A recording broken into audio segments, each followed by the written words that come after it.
A security guard grabbed the phone from a stranger's hand and smashed it onto the marble floor of a billion-dollar skyscraper.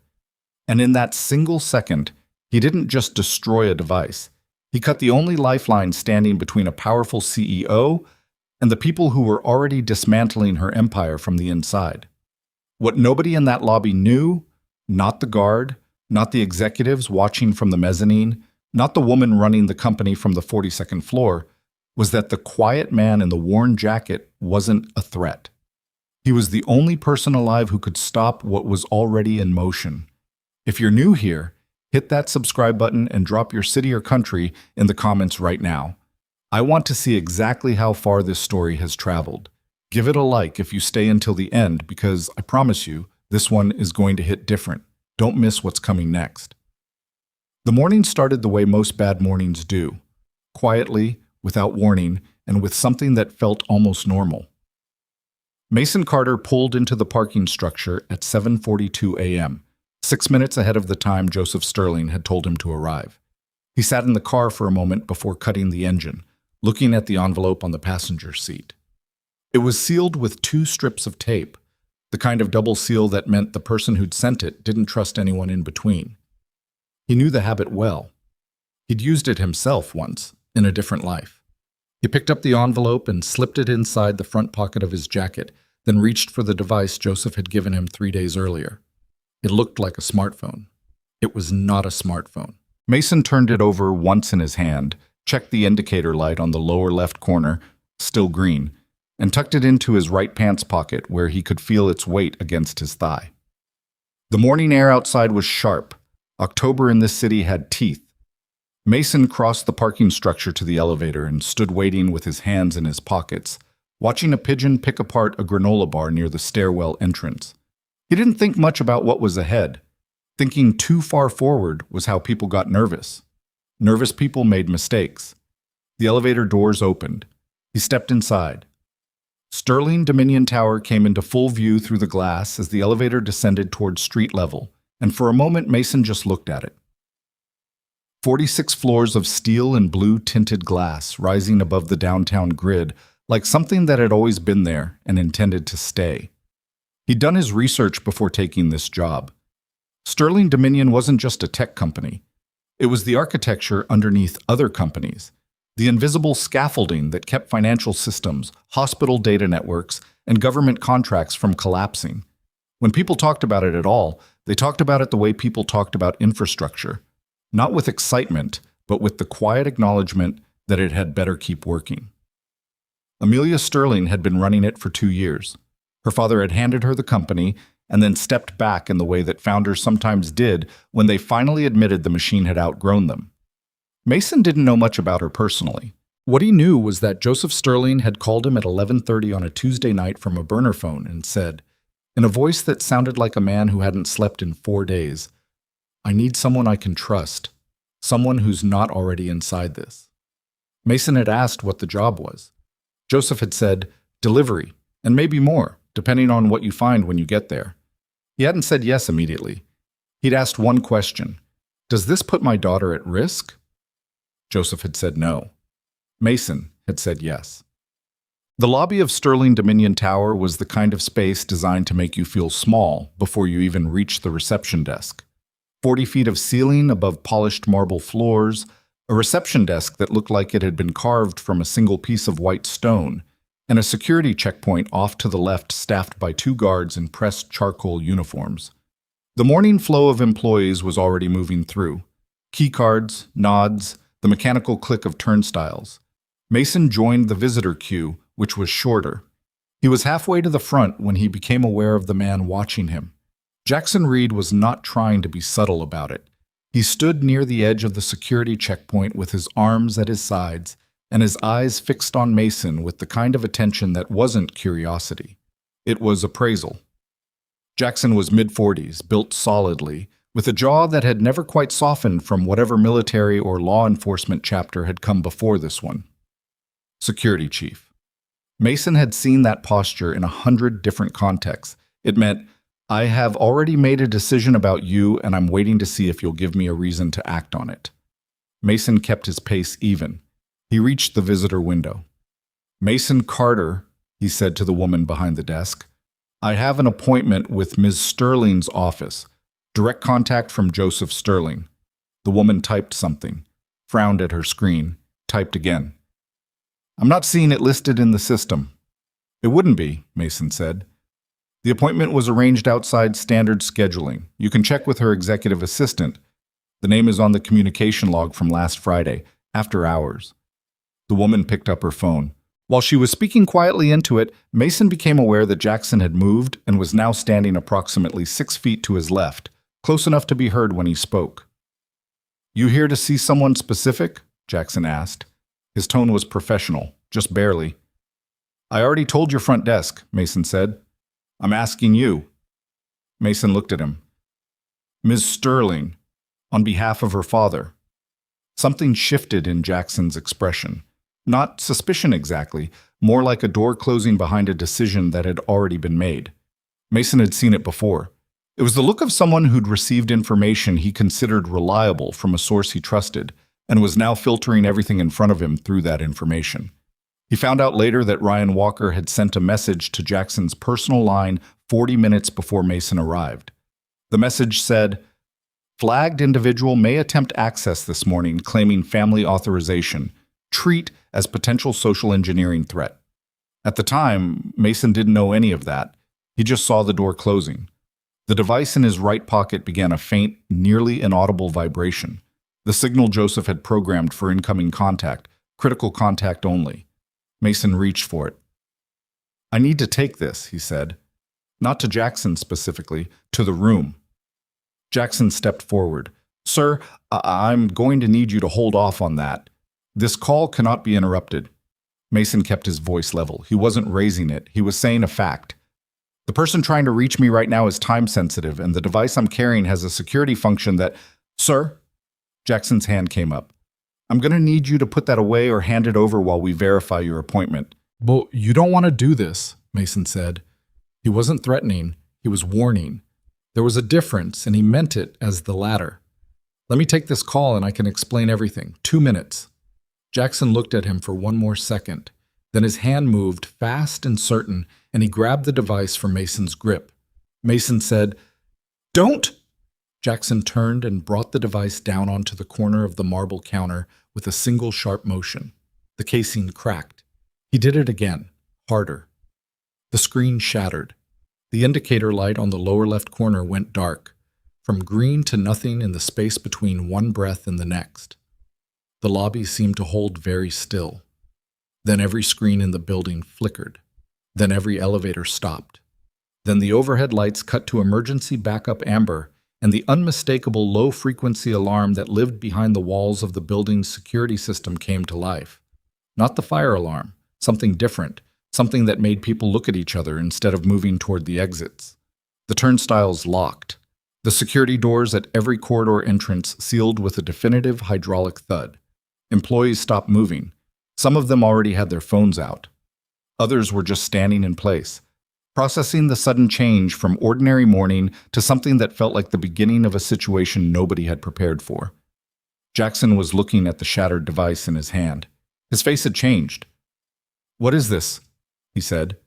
The authority in his voice had gone somewhere and left something that sounded like the early stages of understanding how badly you'd just miscalculated. Mason looked at the broken pieces on the floor. He didn't answer right away. He was cataloging the lobby, the exits, the positions of the 2 other guards, the location of every camera he could identify from where he stood, the energy in the room, and the way it was already beginning to shift from confusion toward fear. He'd been in rooms like this before. Different rooms. Same feeling. He bent down and picked up the largest piece of the shattered casing, turned it over. The internal board was fractured in 2 places. The authentication chip was destroyed. He stood up. That device, Mason said, was the active authentication key for your building's Sentinel security network. As long as it was intact and online, it was keeping your system in passive mode, meaning your security protocols stayed in the background and let the building run normally. He paused. When you broke it, the system lost its authentication signal. It interpreted that as an intrusion event and initiated lockdown. Jackson stared at him. That's That doesn't make sense. No security network runs off a handheld. This one does. Mason slipped the sealed envelope from his jacket pocket. And I also have this, which was supposed to go directly to Amelia Sterling before any of this happened. That was the whole point of being here this morning. Jackson looked at the envelope, then back at Mason. Something was working behind his eyes that wasn't finished yet. The slow, grinding recalibration of a man who was beginning to understand that the decision he'd made 6 minutes ago was the kind that didn't come back around easily. "Who are you?" Jackson asked. Mason looked at the lobby full of confused, frightened employees. He looked at the sealed exits. He looked at the amber light casting everything in a color that made the ordinary feel temporary. "Right now," Mason said, "I'm the only person in this building who knows how to get the doors open." He didn't say it with satisfaction. He didn't say it with anger. He said it the way you said something that was simply and inconveniently true. The way you told someone the road was flooded and they were going to have to turn around even if they'd already driven 40 miles to get here. Jackson's jaw tightened. Around them, the alarm continued its low, relentless pulse. "We need to move," Mason said. "There's a secondary control terminal on the 4th floor maintenance corridor. If we get there in the next 12 minutes, I can manually access the Sentinel interface and stabilize the lockdown before it escalates to the next tier." "The next tier," Jackson repeated. "What happens at the next tier?" Mason looked at him steadily. "The system stops trying to contain the problem and starts treating everyone inside as part of it." Jackson held his gaze for 2, 3, 4 full seconds. The kind of silence where someone is deciding how much they're willing to trust a stranger when the alternative is standing in a locked building pretending they have a better option. He didn't have a better option. They both knew it. "Lead the way," Jackson said. Mason nodded once. Then he turned toward the stairwell door, still unlocked, because the Sentinel system was smarter than most people gave it credit for. It always left one vertical path open, in case of fire, and pushed through it without looking back to see if Jackson was following. He was. Mason could hear his footsteps on the first landing before the door had even finished closing behind them. What Mason hadn't told Jackson, what he had no reason to tell him yet, was that the lockdown wasn't purely the result of the broken device. That was part of it. But the authentication failure had also triggered a secondary protocol buried 2 layers beneath the Sentinel system's visible interface. A protocol that Joseph Sterling had designed quietly and personally, years before he'd handed the company to his daughter. It was a failsafe, an alarm of a different kind. It meant that someone had already been inside the system before Mason arrived. Someone had been inside it for weeks, possibly months, moving slowly and carefully and with the kind of patience that only came from knowing exactly how to move without triggering anything. The broken device hadn't started the problem. It had just made it impossible to hide anymore. Mason climbed the stairs and kept his breathing even and his mind clear. He thought briefly, as he sometimes did at moments like this, about his daughter, about the fact that she was in school right now, sitting in a classroom somewhere across the city, completely unaware that her father was climbing a stairwell inside a locked-down skyscraper with a broken authentication key, an envelope he hadn't delivered, and a security chief who didn't trust him following 3 steps behind. She'd been told he fixed computers for a living. That was more or less true. He just sometimes did it under more complicated circumstances than she imagined. The 4th floor landing appeared. Mason pushed through the door without slowing down. There was a lot to do, and 12 minutes was already becoming 10. The 4th floor maintenance corridor smelled like concrete dust and recycled air, the kind of space that existed purely to hold pipes and wiring and the mechanical organs of a building that nobody wanted to think about. A single strip of fluorescent lighting ran the length of the ceiling, buzzing faintly. The amber emergency glow from the stairwell didn't reach this far, so the corridor existed in its own pale, indifferent light, and Mason moved through it with the focused economy of someone who had navigated worse places in worse conditions and come out the other side still breathing. Jackson followed 2 steps behind him. Neither of them spoke during the climb. There was nothing useful to say yet, and Mason had learned a long time ago that silence was not the same thing as absence. It was sometimes the most productive state available to a person. The maintenance terminal was a gray metal panel set into the wall near the junction of 2 corridors, partially obscured behind a bank of ventilation conduits. It was the kind of thing a person could walk past 100 times without registering it as significant. Mason crouched in front of it and pulled the panel open by its recessed handle. Inside was a keyboard, a small screen, and a series of ports that didn't match anything you'd find in a consumer electronics catalog. Jackson crouched beside him. He was looking at the terminal the way people looked at things they hadn't expected to encounter, with a kind of recalibrating attention, reassembling assumptions in real time. "You know this system," Jackson said. It wasn't quite a question. "I know Sentinel," Mason said. He was already working, fingers moving across the keyboard without hesitation, navigating a menu structure that wasn't labeled in any way that would make sense to someone who hadn't built part of it. "I worked with the team that developed the authentication architecture about 5 years ago, before I shifted to private tech repair. You were a contractor." "For a while." Jackson was quiet for a moment. Then, "Joseph Sterling brought you here personally. He called me 3 nights ago, said he needed a courier he could trust outside the company's structure." Mason pulled up a diagnostic screen and scanned the cascade of red and amber indicators scrolling down one side. The lockdown had already progressed further than he'd hoped. "He didn't tell me everything. He told me enough." Enough to know this wasn't a routine delivery. Mason glanced at him sideways. Routine deliveries don't come with encrypted authentication devices and sealed envelopes for CEOs. Jackson absorbed this without visible reaction, which was itself a kind of reaction. The controlled stillness of a man who is processing something and refusing to let it show on his face until he'd finished processing it. On the screen in front of them, one of the red indicators shifted to amber. Mason worked the keyboard again, pulling a thread of the lockdown protocol back from the edge. It was like trying to calm down a very fast, very literal-minded machine that had concluded its worst fears were being realized, which, in a functional sense, was exactly what was happening. "I can stabilize the first tier," Mason said. "Get the elevators running, get the lights back to normal, buy some time. But the core lockdown stays until I can access the primary Sentinel interface. That's on 42. "That's Amelia's floor," Jackson said. "I know. She's not going to—" Jackson stopped, reconsidered. "This morning is going to be very difficult to explain." "Then let's make sure we can actually explain it," Mason said, instead of just apologizing for it. He entered the final sequence. There was a mechanical hum somewhere deep in the building, the sound of a large system breathing differently. And then the fluorescent strip above them brightened slightly, the buzz evening out as full power returned to this section of the building. Through the ventilation conduits, Mason could hear the distant chime of elevator doors opening somewhere below. He closed the panel and stood up. "First here," he said. "We have about 40 minutes before the system escalates automatically." 40 minutes, Jackson repeated. "Give or take." "And if it escalates?" Mason looked at him. "Then everyone in this building becomes a data point in a security event instead of a person. The system treats them as part of the problem to be contained." He paused. "It's not a subtle protocol."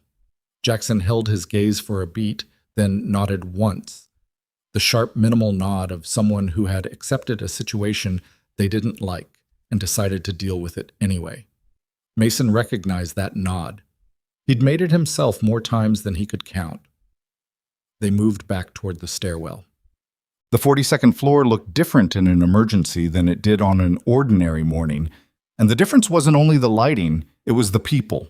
A dozen employees were clustered near the central workspace, some on phones, some talking in tight, anxious groups, and all of them doing the thing that people did during unexpected crises, looking for the person who was supposed to know what was happening. Amelia Sterling was already there. Mason saw her the moment the elevator doors opened. She was standing at the head of the workspace with a phone to her ear and an expression on her face that could have meant a lot of things, but most clearly meant someone is going to answer for this, and I am currently deciding who. She was younger than he'd expected from the photographs in the file Joseph had sent him.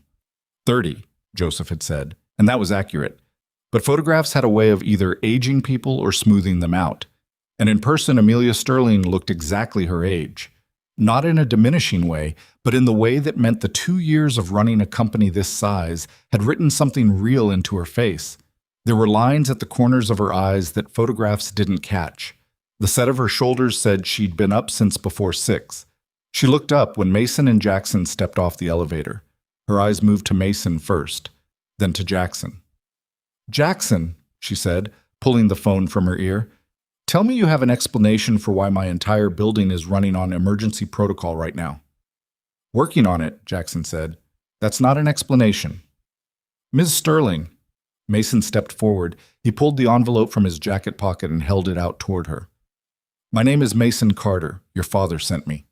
The room shifted, not dramatically.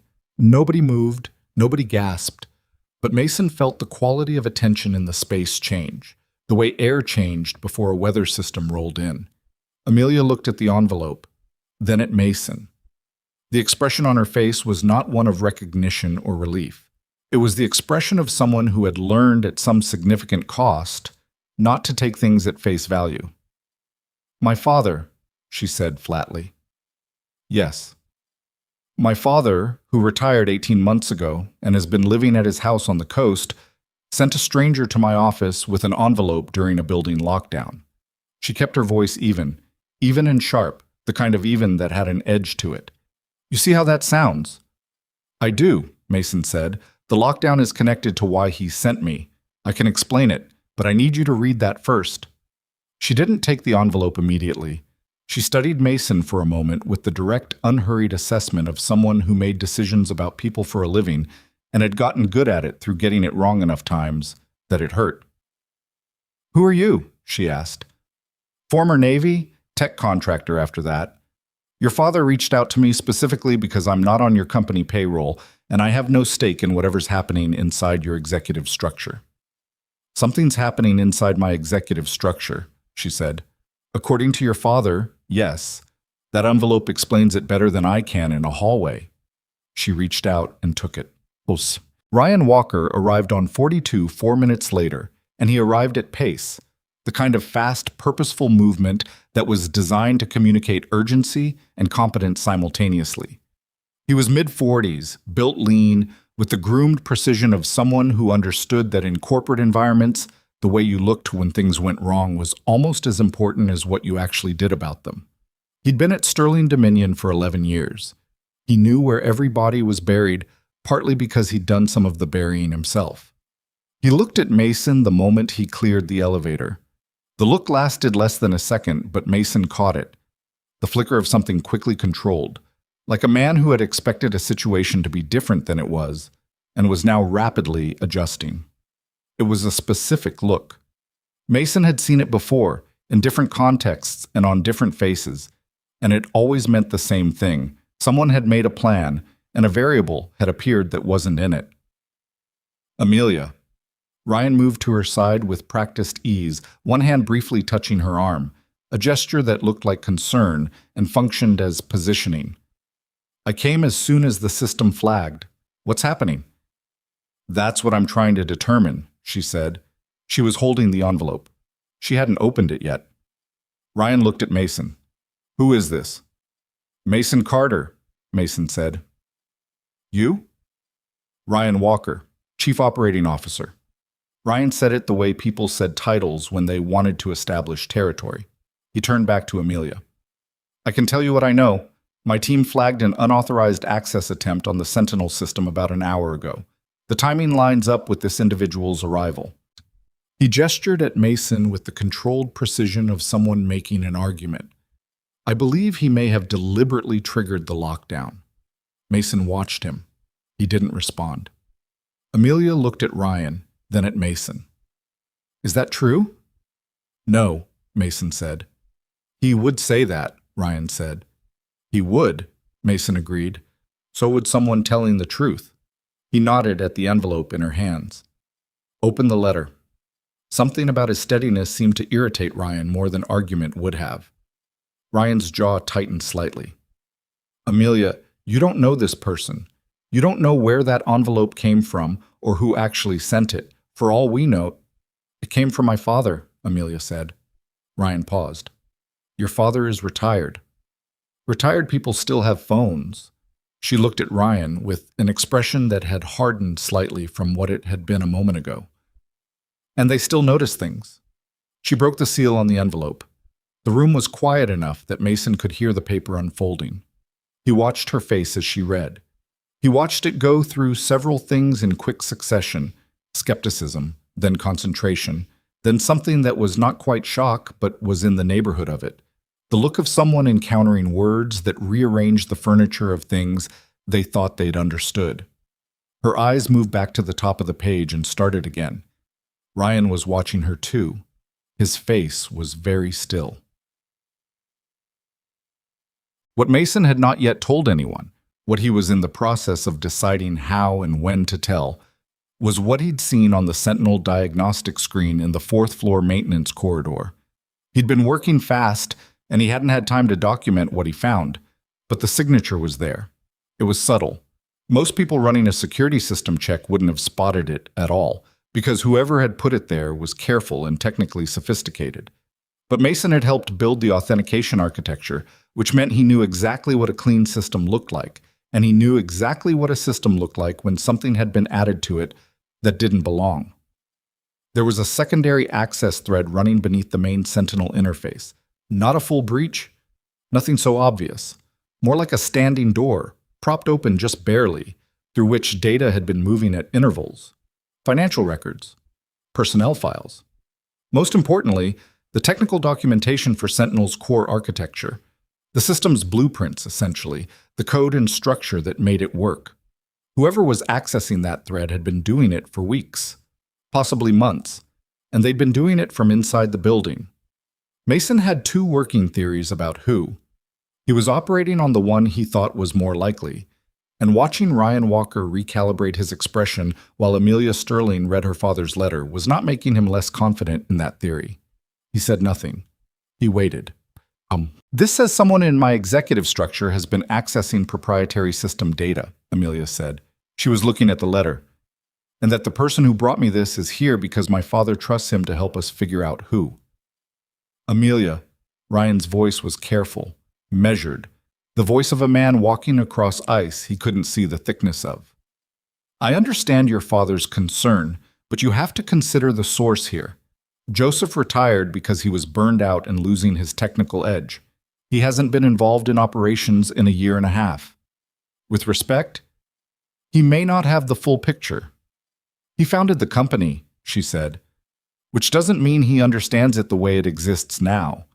She looked up from the letter. The look she gave Ryan was not hostile. It was something more complicated. The look of a person who had trusted someone and was now holding two pictures of that person side by side, trying to figure out which one was real. We need to run a full diagnostic on Sentinel, she said. Independent of the internal team, external access only. Ryan shook his head. Our security protocols don't allow... I'm the CEO, she said. I'm authorizing it. Amelia? Mr. Carter. She turned to Mason. Can you run an independent diagnostic on Sentinel from the 42nd floor? I can run it from the primary interface, Mason said. With your authorization, yes. Ryan moved slightly. Not much, just enough that Mason registered it as the beginning of something physical that Ryan then decided against. He was recalculating. Mason could see it. The man was smart and he was fast, and he was right now running every available scenario, looking for the one that got him out of this moment without losing ground. I want Grace Parker here, Ryan said. If we're doing this, we do it with legal counsel present. Anything Carter pulls up is going to need to be verified by someone with standing. It was a reasonable request on its face. It was designed to buy time. Mason let it stand. He needed the time too, but for different reasons. Fine, Amelia said. She was already reaching for her phone. Get Grace up here, and get me a direct line to my father. Ryan nodded and took a step back toward the elevator bank. Mason watched him go with the peripheral awareness of someone who had learned in the field that the moment you stopped watching a specific person was occasionally the moment that specific person did the thing that mattered most. Ryan didn't do anything visible. He pulled out his phone and appeared to make a call. His back was half turned. His voice was too low to carry. Mason filed it and moved on. But Jackson Reed had been quiet through most of the exchange, standing off to the side with the contained energy of a man who was reconfiguring himself in real time. He'd been security chief at Sterling Dominion for 3 years. Before that, a decade in federal building security. Before that, 2 years in private sector contracts that he didn't talk about much. He was not a man who second-guessed his instincts often, partly because his instincts were usually good, and partly because second-guessing took time, and time was currency in security work. But standing on the 42nd floor watching Mason Carter, a man whose device he had personally destroyed, whose credentials he had dismissed, whose warning he had overridden, correctly predict the building's security failures, navigate the maintenance system like someone who'd built it, and speak to Amelia Sterling with the steady, factual confidence of someone who simply had no reason to be dishonest, Jackson Reed was doing something he didn't do often. He was reconsidering. It wasn't comfortable. It was the specific discomfort of realizing that the story you told yourself about a situation was missing a significant portion of the actual facts, and that the missing portion changed the meaning of the whole thing considerably. He moved to Mason's side while Amelia was on the phone. "The diagnostic," Jackson said quietly. "What are you actually going to find?" Mason glanced at him. "What I already saw downstairs." "Which is?" "A secondary access thread in the Sentinel interface. Someone's been using it to pull data out of the system in small batches over an extended period. Architectural files, financial structures." He paused. "If I can get to the primary terminal, I can trace the access signature back to a specific user profile." Jackson absorbed this. His expression didn't change much, but something behind his eyes was working steadily. "If you can trace it," he said, "that means whoever it is doesn't know you can." "That's correct. Which means they don't know you helped build the system. That's why your boss called me instead of someone on the company payroll." Jackson was quiet for a moment. Outside the floor-to-ceiling windows, the city was operating on its normal frequency: traffic, light, the ordinary motion of a morning that didn't know it had a crisis going on 42 floors above it. "I owe you an apology," Jackson said. He said it the way people said things that cost them something but needed saying anyway. "Later," Mason said. "Right now I need you to do something for me." Jackson looked at him. "What?" "When we go into that primary terminal room, I need you watching the door and watching Walker. Not the screen. Not me. Them." He held Jackson's gaze. "If I'm right about what I'm going to find in that system, someone in this building is going to figure out very quickly that they're out of time. And when people are out of time, they make moves they wouldn't make otherwise." Jackson nodded. The nod was different from the one earlier. Slower, more grounded. The nod of a man who had accepted something instead of just acquiescing to it. "Watching Walker," he confirmed. "And whatever he does with his phone," Mason said. "Specifically, that." Grace Parker arrived 17 minutes later, pulling her blazer straight as she stepped off the elevator with the slightly disheveled sharpness of someone who'd been reached mid-coffee and had made good time anyway.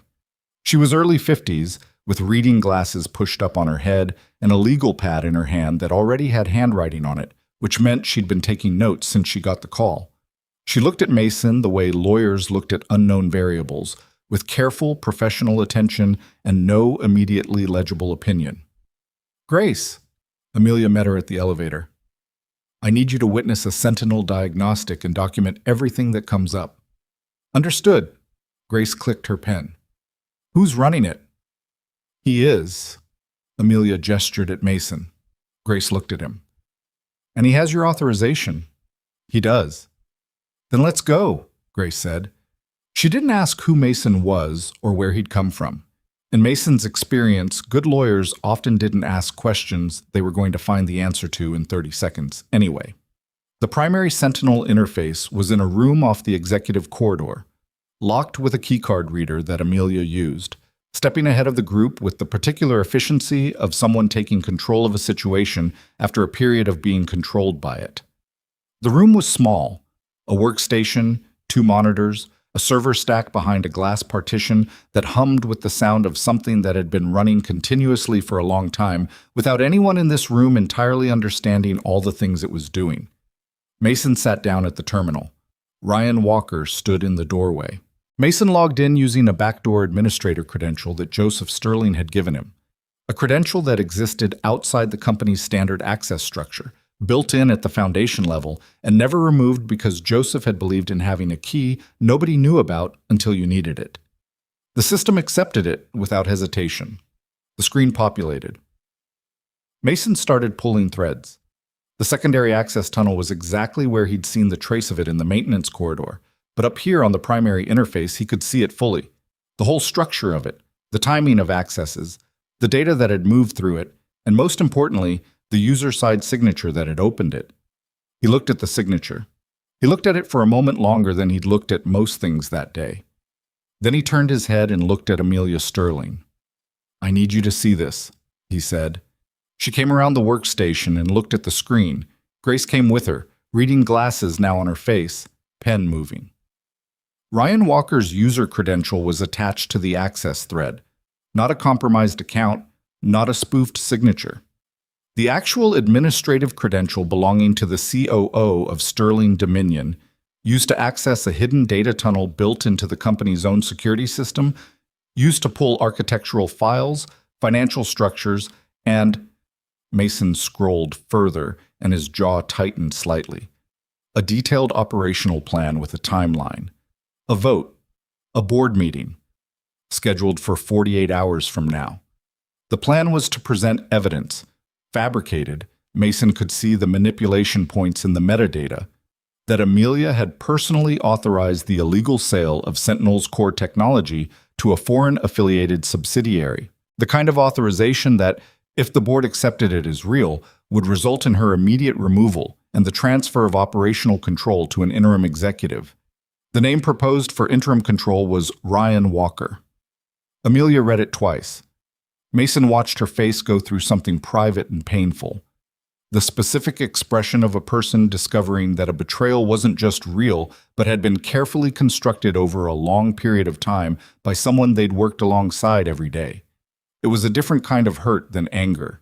It went deeper and took longer to surface. "He's been planning this for months," she said. Her voice was steady, just barely. "Closer to 8 months, based on the access timestamps," Mason said. Grace was writing, fast and thorough. From the doorway, Ryan Walker said, "Amelia." His voice was different now, still controlled, but the edge beneath it had sharpened. "Whatever that screen is showing you, I want it logged and verified before anyone draws conclusions. That's a basic evidentiary standard." "You're right," Grace said without looking up from her notepad. "Which is why I'm logging it. I want independent verification. Ryan." Amelia turned around. She looked at him the way she'd looked at the letter, with that particular focus of a person who had just sorted 2 pictures and understood which one was real. "Stop talking." Ryan's mouth closed. The room was very quiet. The server stack hummed behind its glass partition, indifferent and continuous. Mason began pulling the data to a secure document format, layering it with the kind of authentication markers that made it difficult to challenge in a legal proceeding. He worked without rushing. The work was detailed and it needed to be done right. Around him the room held its breath, Amelia with her arms crossed, watching the screen. Grace documenting with the methodical intensity of someone who understood that moments like this were made or broken by what got written down while they were still happening. Jackson in his position at the door, eyes on Ryan Walker with the patient, unblinking attention of a man who had been given a specific job and was doing it without comment. Ryan Walker was still standing in the doorway. He had his phone in his hand. He wasn't looking at the screen anymore. He was looking at his phone, and Mason caught the motion of his thumb moving across it. A message being typed, or a number being dialed, quick and deliberate with the compressed urgency of someone who was out of runway and knew it. Mason kept working, but he filed it. He filed it and held it alongside everything else he'd been building in his mind since he'd stepped off the elevator on the 4th floor maintenance level and started seeing the shape of what was actually happening here. Not just the corporate crime, not just the fabricated evidence, but the infrastructure around it, the careful construction of a plan designed to survive scrutiny, and the specific moment at which that plan had begun to come apart. That moment had been Jackson Reed's hand coming down on a marble counter. But it had been coming apart before that, in ways neither of them had known yet. Because Joseph Sterling had seen something from the coast, from his retirement, from whatever particular kind of attention a founder pays to the thing he built when he suspects it's in danger. He'd seen it, and he'd made a phone call at 11:30 on a Tuesday night to a man who repaired computers for a living and had once helped build a security system that was now the center of everything. The data compiled. Mason saved the file. He looked at what Ryan Walker was doing with his phone one more time. He thought, we don't have as much time as I thought we had. He thought, someone just made a call. He thought, the next part of this is going to be different from what's come before. He kept that to himself. He finished what he was doing, stood up from the terminal, and handed the compiled file to Grace Parker. That's everything, he said. Dated, authenticated, with the original access signatures intact. Grace took it. I'll need an hour to organize this for presentation. You have less than that, Mason said. She looked up at him over her glasses. How much less? He glanced at the doorway. Ryan Walker was no longer there. I'm not sure, Mason said, but start now. Ryan Walker was gone for 11 minutes before anyone understood what that meant. In those 11 minutes, Grace Parker had organized the first third of the diagnostic file into a presentable legal structure. Amelia had made 2 failed attempts to reach her father by phone, and Mason had moved to the window at the far end of the executive corridor and stood there looking out at the city below with the particular stillness of someone who was not actually being still, who was running calculations behind a calm face, the way a river looks smooth on the surface when it's moving fastest underneath. Jackson found him there. Walker left the floor, Jackson said. I tracked him on internal cameras to the 38th floor conference suite. He's got 3 people in there I don't recognize. They didn't badge in through the main entrance this morning. Mason turned from the window. How long have they been in the building? Camera logs put them arriving yesterday evening. After-hours access keyed to a service credential. Walker's credential? Proxied. But the originating signature matches his admin token. Jackson paused. I almost missed it. The log entry was partially overwritten. Someone went back and cleaned it. But not completely. Not completely. Mason nodded once.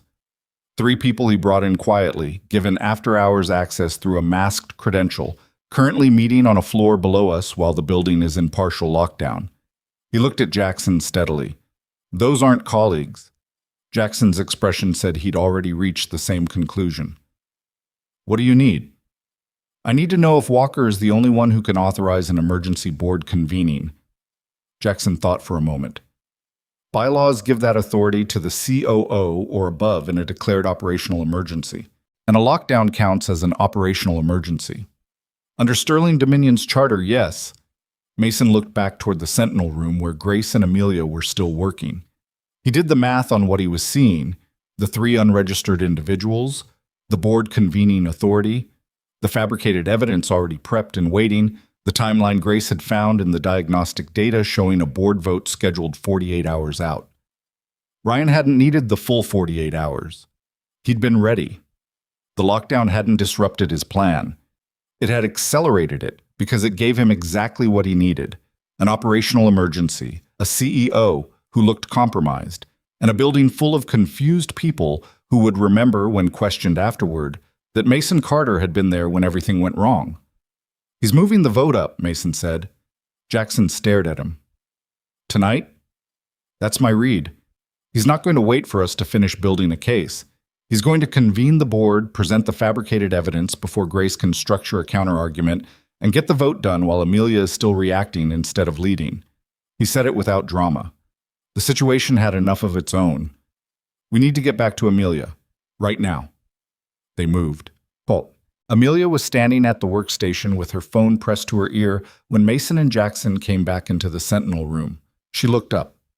Whatever she read in their faces made her end the call without finishing it. What happened? She said. Mason told her. He kept it short and direct. Walker, the 3 individuals, the board convening authority, the accelerated timeline.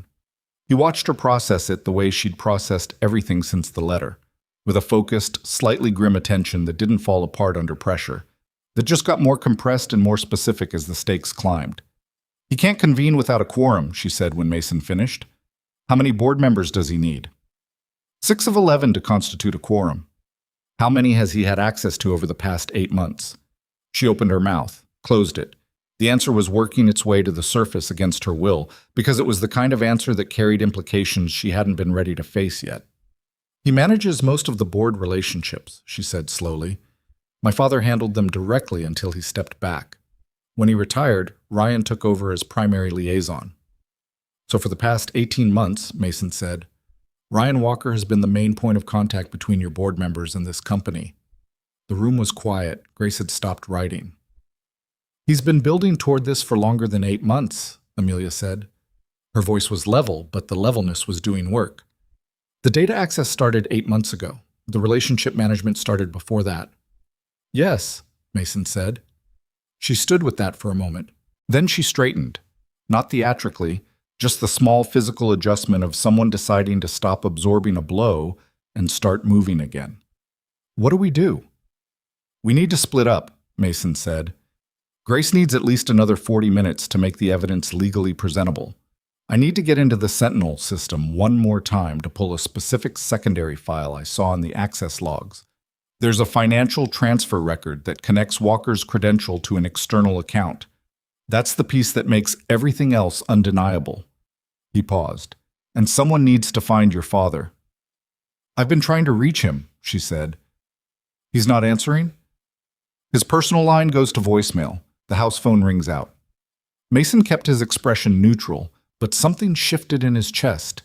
A small, cold weight that settled just below the sternum, the feeling he'd learned over years to take seriously. It was the feeling of a variable that shouldn't be unaccounted for suddenly being unaccounted for. When did you last speak to him? Yesterday afternoon. He called to check in. She paused. He sounded like he was being careful about what he said, like he was being listened to. I thought he was just being cautious. He does that sometimes. Did that. She corrected herself with the unconscious precision of someone choosing words carefully because the alternative was feeling something she didn't have time for right now.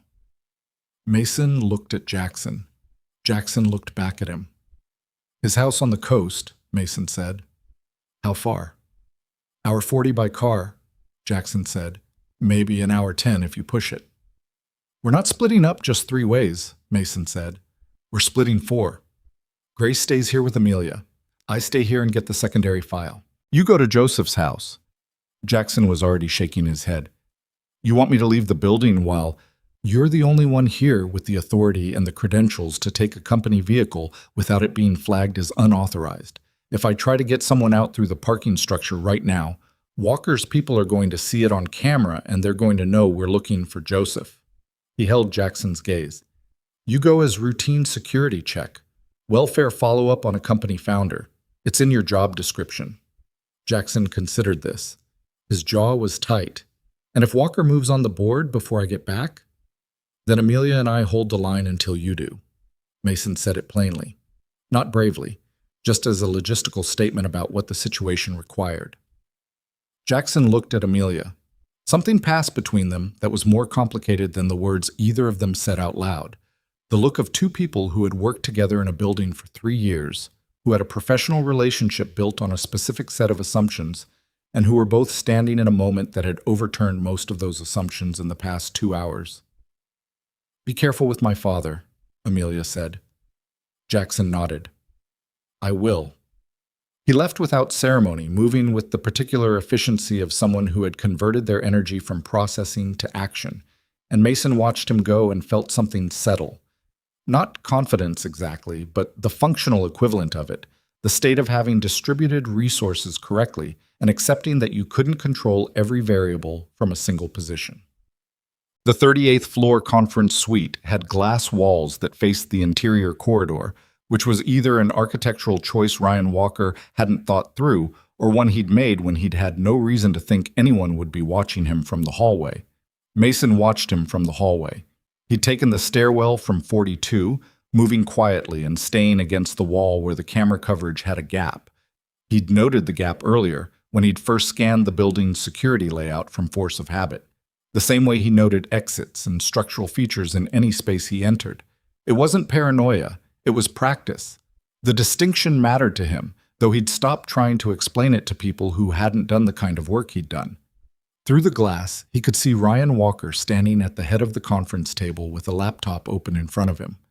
The 3 men Mason didn't recognize were seated, 2 of them with phones out, one of them with a tablet showing what looked like a document structure. Board materials.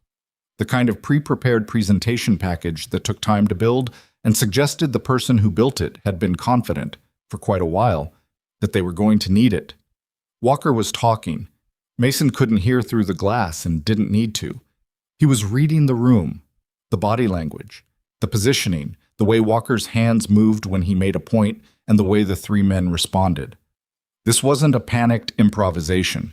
This was a rehearsed team executing a plan that had been running in parallel with everything else for longer than anyone on 42 had known. Mason watched for 60 seconds. Then he went back to the stairwell. He needed that secondary file. The primary Sentinel interface was still active when he got back to the room on 42. Amelia was at the workstation beside Grace, and she looked up when Mason came in. He didn't stop moving, went straight to the terminal, sat down, and started navigating. "Walker's meeting with his people on 38, he said, working while he talked. "They've got board materials prepared. He's not waiting for tonight. I think he's looking at convening within the next 2 to 3 hours. "Can he actually do that?" Grace said without looking up from her own work. "Procedurally, an emergency session requires 24 hours notice to board members." "Does it?" Mason said. Grace hesitated. A very small hesitation. "Under the current charter, yes. But," she turned a page on her legal pad, "the charter was amended 14 months ago. I reviewed the amendment when it passed. It was presented as a routine administrative update." She stopped. "Ryan drafted the amendment." Mason glanced back at her. "And the notice requirement?" "Reduced to 2 hours in a declared operational emergency." Grace's voice had the particular quality of a person who was angry at themselves for not having seen something sooner and was channeling that anger into precision. "I should have flagged that when it passed." "You had no reason to then," Amelia said quietly. "I have every reason now," Grace said, and went back to her writing. Mason pulled up the financial layer of the Sentinel access logs. The secondary file was buried 3 levels below the main data, deliberately placed where a standard audit wouldn't reach it, structured to look like a routine system maintenance record. He'd seen it in the maintenance corridor and had noted it without having time to fully examine it. Now, with the primary interface open and Amelia's authorization active, he could pull it completely. The file populated on the screen. It was a transfer record. Not executed yet. Staged. A series of financial movements routed through a subsidiary structure that would, once initiated, move a significant portion of Sterling Dominion's liquid capital into an external account registered to an entity called Vantage Meridian Holdings. Mason had seen corporate shell structures before. This one was built to be found, eventually, but not before the transaction was complete and the new leadership of Sterling Dominion had a clean explanation for why it had happened. The explanation was already written. It was in the staged board materials on the transfer record's secondary attachment. A signed authorization, bearing Amelia Sterling's digital signature, approving the capital movement as part of a strategic restructuring initiative. The signature was fabricated. Mason could see the construction of it in the metadata. It had been assembled from authentic signature fragments pulled from legitimate documents Amelia had actually signed. It was patient, skilled work, the kind of work that required both technical sophistication and access to Amelia's actual signature data over an extended period. He copied it all, authenticated it, added it to the compiled file. "Amelia," he said. She came around the workstation. He showed her the staged transfer record. He showed her the fabricated signature. She looked at it for a long time, longer than she'd looked at anything else today. And Mason watched her face do something it hadn't done yet through all of it. The letter, the diagnostic data, the revelation about Ryan's planning. He watched it go briefly and privately to a place that was simply hurt. Not CEO strategic response hurt. Just the particular pain of having worked alongside someone for 2 years, of having trusted their competence and depended on their judgment and then finding something like this. She didn't say anything for a moment. Then she said, "How long have you been doing this kind of work?" It was not the question Mason had expected. "Which kind?" he said. "Finding things people have hidden, inside systems, inside organizations." Long enough, he said. Does it ever... She stopped, started again. Do you get used to it? Finding out that the people closest to you were the most dangerous? Mason considered this. He could have given her a professional answer. He gave her a real one instead. No, he said. You get better at handling it. That's different from getting used to it. She absorbed that, nodded once, to herself more than to him.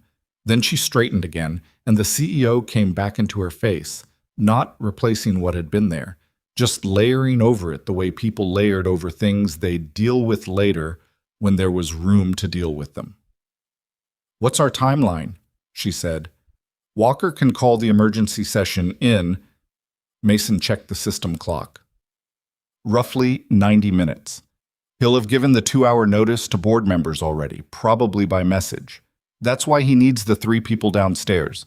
They're his confirmation handlers, making sure the board members who are already his show up and those who aren't are kept occupied. Occupied how? Scheduling conflicts, false information, maybe nothing more complicated than having someone call them on another matter right before they check their messages. He paused. The simplest methods are usually the most effective. Amelia turned to Grace. Can we counter-notify the board? Override his emergency session call? Only with your signature on a formal challenge filing, Grace said, and only if I can get it to the board secretary before Walker's session opens. Then file it. I need the complete evidence package formatted and attached. Unattached challenges get set aside.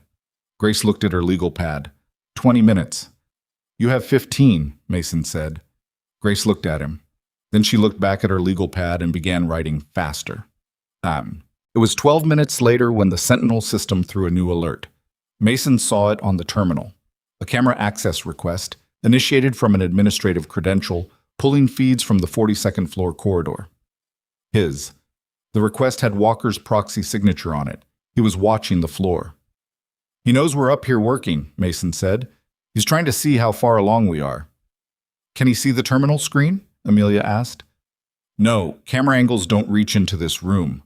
He pulled up the building camera network and ran a quick scan. But he's got feeds on the elevator banks and the stairwell entrances.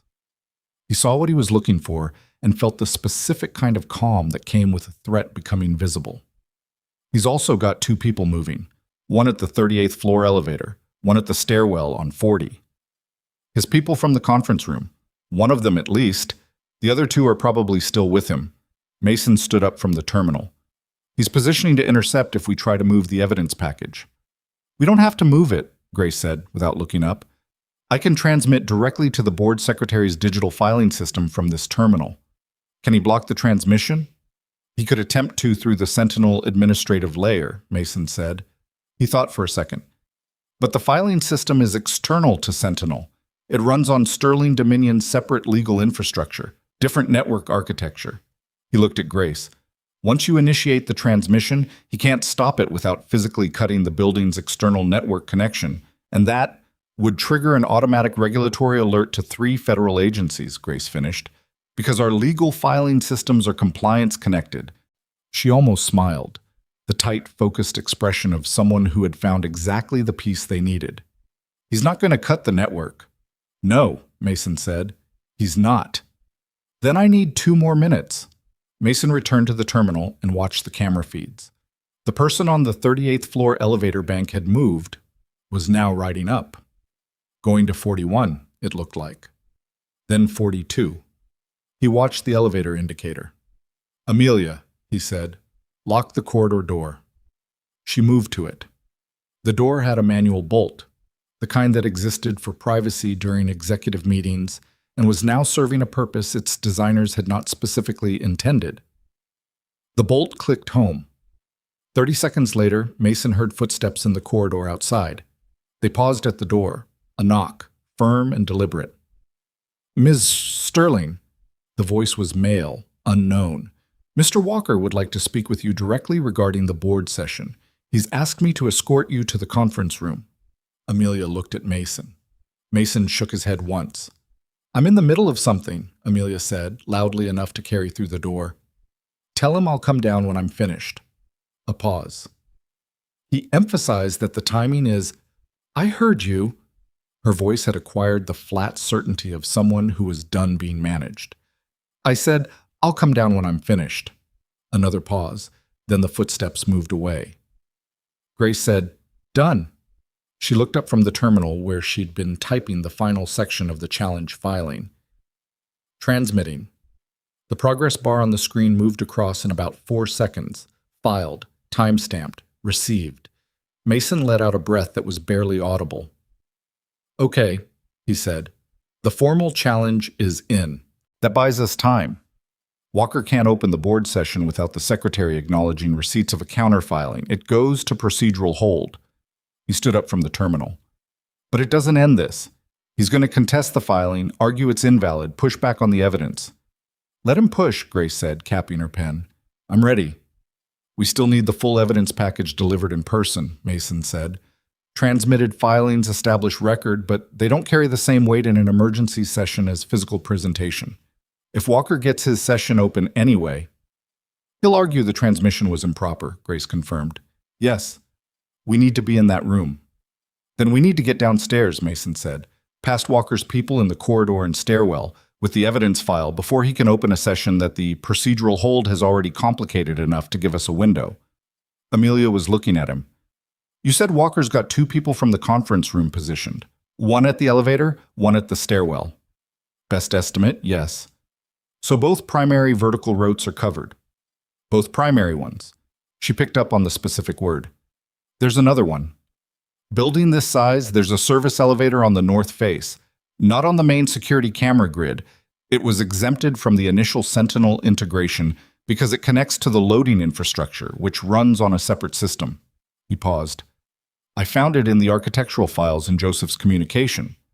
"You memorized the building layout from the files."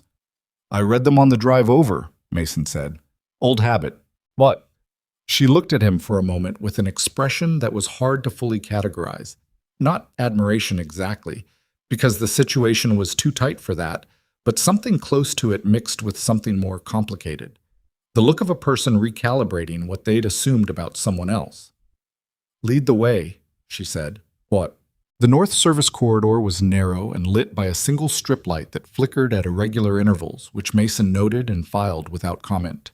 He moved ahead, Amelia and Grace behind him, all 3 of them keeping their pace fast enough to cover ground without making the kind of noise that carried through walls. The service elevator was at the end of the corridor, older than the main elevators, slower, with a panel that required a physical key rather than a key card. Mason had the key. It had been on the ring Joseph sent him, along with the authentication device, and he'd kept the ring in his jacket pocket through everything. He found it now and put it in the panel. The elevator arrived with a mechanical groan that made Grace wince. They stepped inside. The doors closed. Amelia said quietly, "My father, do you think he's all right?" Mason looked at the elevator indicator as it descended. "Jackson will find him," he said. "That's not what I asked." He looked at her. "I don't know," he said, "but your father is a careful man. He was careful enough to see this coming before anyone else did, and careful enough to reach out through a channel Walker couldn't monitor." He paused. "People who are that careful usually have contingencies." She nodded. Not satisfied. She wasn't the type to be satisfied by incomplete information, but accepting it because it was honest and the alternative was speculation that wouldn't help either of them in the next 10 minutes. The elevator stopped at the 2nd floor. Mason held the door while Grace and Amelia stepped out, then followed them into the connecting service corridor that ran along the interior of the building between the loading area and the main lobby infrastructure. Through the wall to his right, he could hear the building working, the hum of systems, the distant echo of voices from the main lobby where the first-tier lockdown lift was holding, but the atmosphere of an ordinary morning had not yet returned. He moved them along the corridor to a door that opened into a maintenance anteroom adjacent to the main conference facilities. The boardroom was on the 2nd floor. Not the executive boardroom on 42, but the formal one, larger, built for the full board, with the oval table and the video conferencing infrastructure and the records connection that Grace needed to make the evidence presentation official. Mason pushed through the anteroom door and stopped. The boardroom was not empty. Ryan Walker was at the head of the table. 4 board members were already seated. 3 more on video screens set up along the wall. A laptop was open in front of Walker, and the fabricated evidence presentation was already on the display screen at the far end of the room. 3 slides in, Amelia's name on the title of the document, the word authorized in bold above the falsified signature. He hadn't waited for the procedural hold to be resolved. He'd called the session anyway. Ryan looked up when the anteroom door opened. His eyes went to Mason first, then to Amelia, then to Grace.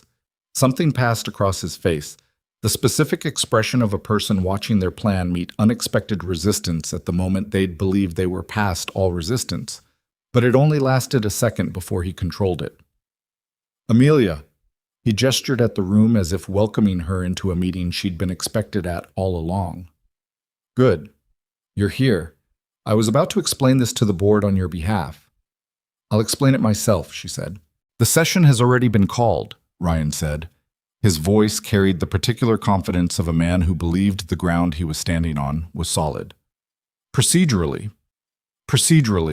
Grace said, stepping forward with her legal pad. The session is in violation of a counterfiling submitted to the board secretary 18 minutes ago, which means it cannot produce a binding vote until the filing is resolved.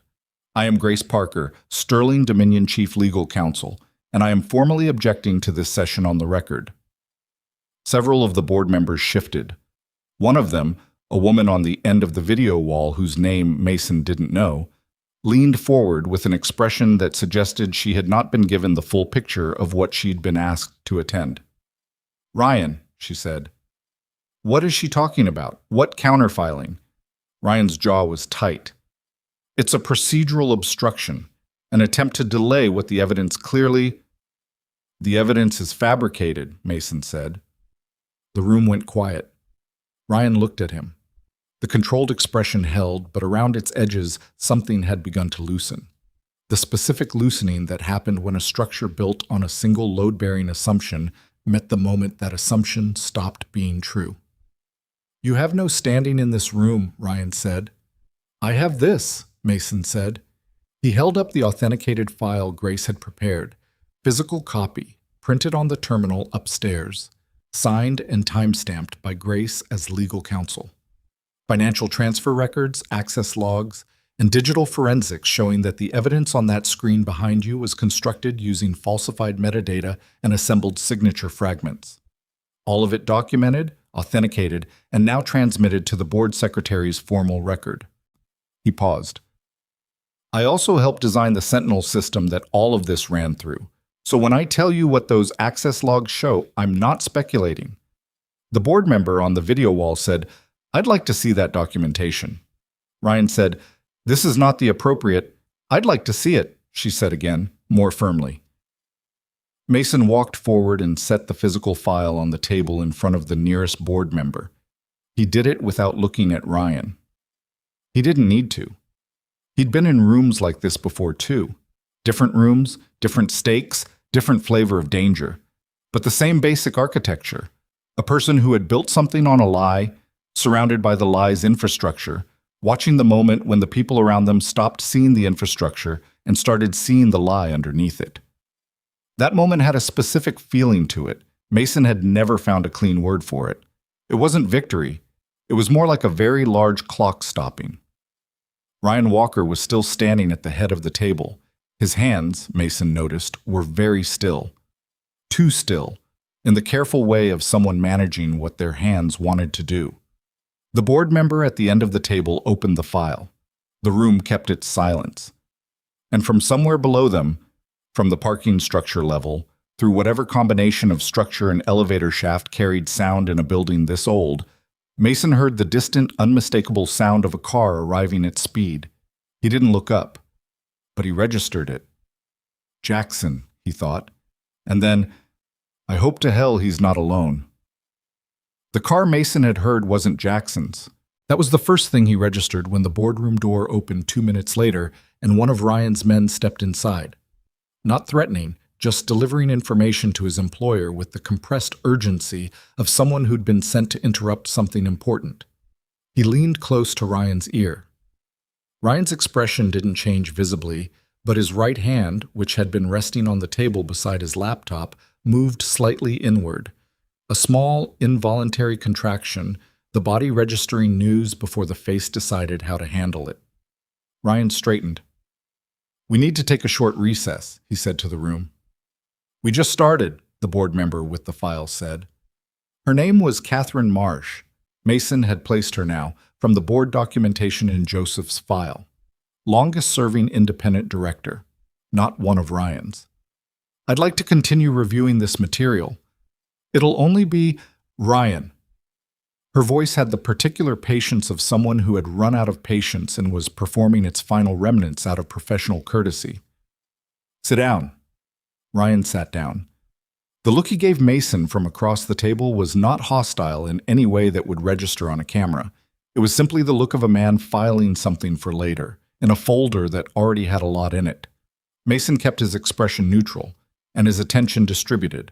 Ryan, the door, the board members on the video screens, the two individuals Ryan had brought into the room who were sitting along the side wall and had no formal role in the proceeding, but whose presence was itself a form of pressure.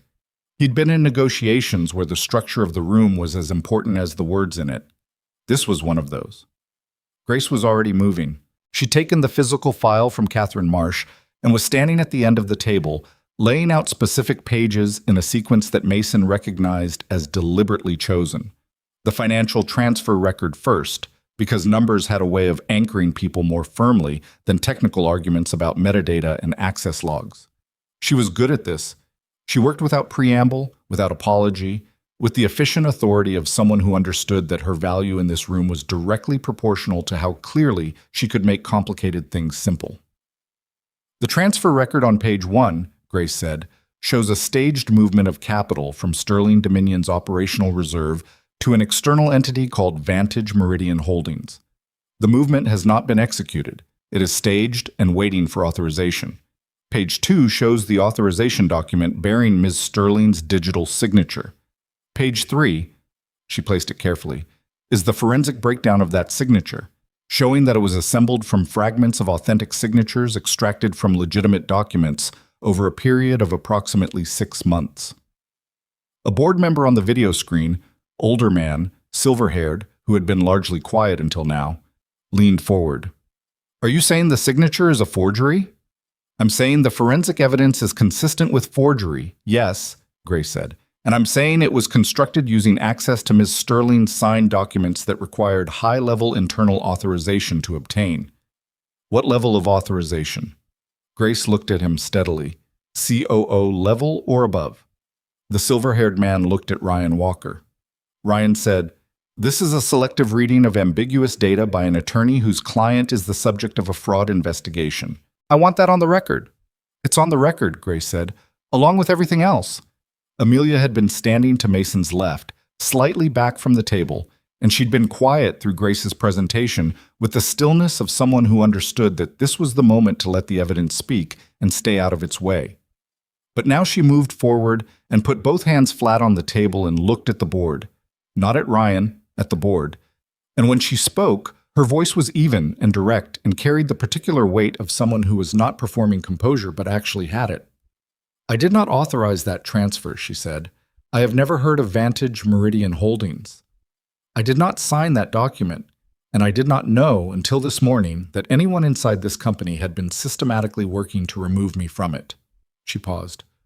"What I know now, because of the work this man did," she nodded at Mason, "and because my father was paying attention when the rest of us weren't, is that the evidence on that screen behind Ryan is false.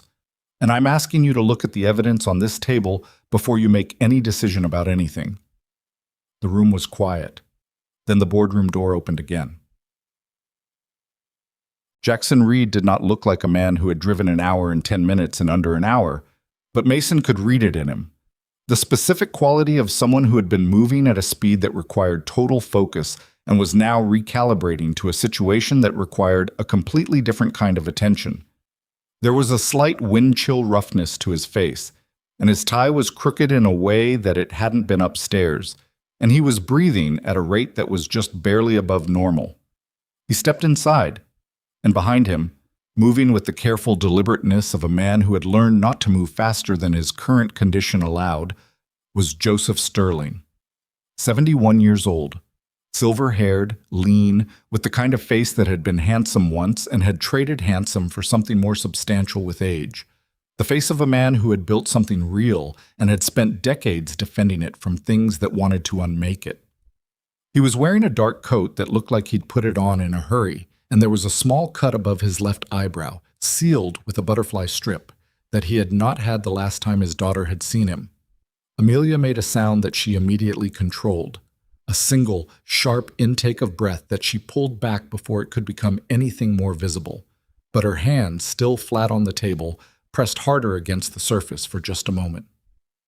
"Dad," she said. The word came out differently than anything else she'd said all day. Smaller, more real. Joseph looked at her across the room. "I'm all right," he said. His voice was rougher than usual. The roughness of someone who'd been through something physical and was minimizing it for the benefit of the person looking at them. "I'm all right, Amelia." She nodded once, accepting it provisionally the way people accepted that kind of reassurance, knowing it wasn't the full truth, and choosing to hold the rest of the questions for later because the room required it. Joseph moved further inside. His eyes went to the display screen at the far end of the room, the fabricated evidence presentation, still showing, 3 slides in, and then to Ryan Walker. He looked at Ryan for a long moment, not with rage. That would have been easier in some ways. What was on his face was something quieter and more final, the expression of a man who had trusted someone with something he'd built over a lifetime and was now standing in the room where that trust had been fully and completely answered. Ryan held his gaze. To his credit, or perhaps just to the depth of his particular brand of nerve, he didn't look away. "Joseph," Ryan said, "whatever you've been told on the drive over, I want you to hear the full context before—" "I've seen the access logs, Ryan," Joseph said. "Mason sent them to my personal archive drive remotely about 40 minutes ago." He paused. "I helped design the Sentinel architecture. I understand what those logs mean." Ryan said nothing. "You've been in the system for 8 months," Joseph continued. He wasn't raising his voice. He didn't need to. The room was quiet enough that a normal speaking volume carried easily to every corner. "You built a secondary access tunnel using a spoofing layer based on the original construction architecture, which means you needed the original documentation to do it." He stopped at the edge of the table and looked at Ryan with an expression that was almost tired. "I kept that documentation in a private archive, not on the company server, not in any system you had authorization to access." A pause. "My home archive," Joseph said, "which is where you sent people. 3 months ago, when I had a break-in that took nothing visible and left me wondering for weeks what the point of it had been." The cut above his eyebrow. Mason had been wondering about it since Joseph walked in. He filed the information, 3 months ago, a break-in, the original Sentinel documentation. The timeline closed another loop he'd been holding open. Catherine Marsh said quietly, to no one in particular. "He broke into your home." Joseph looked at her. "His people did." "Yes." The room had changed. Mason could feel it. The shift in collective weight that happened when a group of people who'd been holding competing possibilities in their minds simultaneously arrived at the same conclusion. It wasn't dramatic. It was more like a door swinging closed slowly until it latched. The board members who had been Ryan's, the ones he'd cultivated through 18 months of relationship management and careful positioning, were sitting very still in a way that meant they were running their own calculations about proximity to a collapsing structure.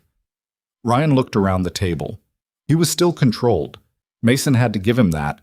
The man had a tremendous capacity for maintained composure under pressure, which was probably part of what had made him effective for so long. But composure wasn't the same as options, and his options had been narrowing for the past hour and were now approaching a geometry that didn't leave much room. "I'd like to request an adjournment," Ryan said, "to obtain independent legal representation before this proceeding continues." "This isn't a legal proceeding," Grace said. "This is a board session, and the session is on procedural hold pending resolution of the counterfiling I submitted an hour ago." She looked at the board. "Which means, procedurally, the session should not have opened in the first place. Any actions taken in this room today are not binding until the hold is resolved." "Then there's no urgency," Ryan said. "We adjourn, we address the filing, we reconvene with full legal representation on all sides." He said it reasonably. He said it as if it were a practical suggestion rather than an attempt to find a door out of a room that was closing. "There is urgency," Mason said. Everyone looked at him. "The stage transfer to Vantage Meridian Holdings," he said. "It's automated. It was set to execute on a trigger. Specifically, a board authorization vote result logged into the Sentinel administrative layer. If a vote gets logged as passing, the transfer executes automatically within 6 hours. No secondary authorization required." He paused. "Ryan built it that way so it would move before anyone could freeze the accounts." "Can you stop the automation?" Catherine Marsh asked. "I already modified the trigger architecture when I was in the primary terminal on 42, Mason said. "The automation is suspended, but it required Sentinel's founder-level authorization to override, which is why Joseph needed to be here." He looked at Joseph. "The suspended override expires in 4 hours. I need your authorization to make it permanent." Joseph nodded. "You have it." "That'll require me at the primary terminal again," Mason said. "Then go," Amelia said. "We'll handle this room." Mason looked at the room, at Ryan Walker, still seated at the head of the table with the contained stillness of a man who had not yet decided what his next move was. At Catherine Marsh with the file open in front of her, and the focused attention of someone who had made a career of understanding complex evidence quickly. At Joseph Sterling standing near the door with the cut above his eyebrow and the particular gravity of a man who had come back to his own company to defend it. At Amelia, who had her hands flat on the table still, and was looking at him with an expression he didn't try to fully read because there wasn't time and because some things were better examined when there was space for them. "Jackson," Mason said. Jackson stepped forward from near the door. He was watching Ryan with the specific quality of attention he'd been asked to maintain since the 42nd floor. Not aggressive, just present. The kind of presence that communicated, without words, that certain movements would not go unobserved. "Stay in this room," Mason said to him. Jackson nodded. Mason left. The service elevator was slower going up than it had been coming down, and Mason stood in it watching the indicator and using the 90 seconds to run through what still needed doing. The financial automation was the most time-critical piece. After that, he needed to isolate the secondary access tunnel permanently, close the door that had been propped open for 8 months, and run a full authentication reset that would require every Sentinel user credential to re-verify from scratch. That last piece would take time and would temporarily disrupt the company's systems, but Joseph's authorization would cover it, and temporary disruption was considerably better than the alternative. He was also thinking about the cut above Joseph's eyebrow. He was thinking about it because Jackson had given him a brief account on the way upstairs. 2 minutes, compressed, of what he'd found at Joseph's house on the coast. The door had been unlocked, which Jackson had known immediately was wrong because he'd been to the house before and Joseph locked everything, was meticulous about it, had a system. Inside, the furniture in the front room was pushed out of alignment, not dramatically, just enough to suggest that the space had been used for something and then hastily returned to approximate order. Joseph had been in the back study. He was uninjured except for the cut, which he'd given himself a cursory bandage and refused to discuss in detail. What he had told Jackson, on the drive back, 2 men had come to the house that morning. Not to hurt him. They'd been careful about that, which was itself significant, because it meant Ryan had given instructions. They'd come to keep him in place until the board session was concluded, to make sure he couldn't be reached, couldn't intervene, couldn't show up in a room at a critical moment and change its direction. What Ryan had not calculated for, Joseph had said, with the dry precision of a man telling a story he found almost funny in retrospect, was that Jackson Reed would drive 1 hour and 10 minutes and 58 minutes and arrive before the window closed. Jackson had gotten that part of the story out in about 40 seconds. The rest of it, Mason assumed, had layers that would take considerably longer to fully surface. The elevator stopped. Mason stepped out.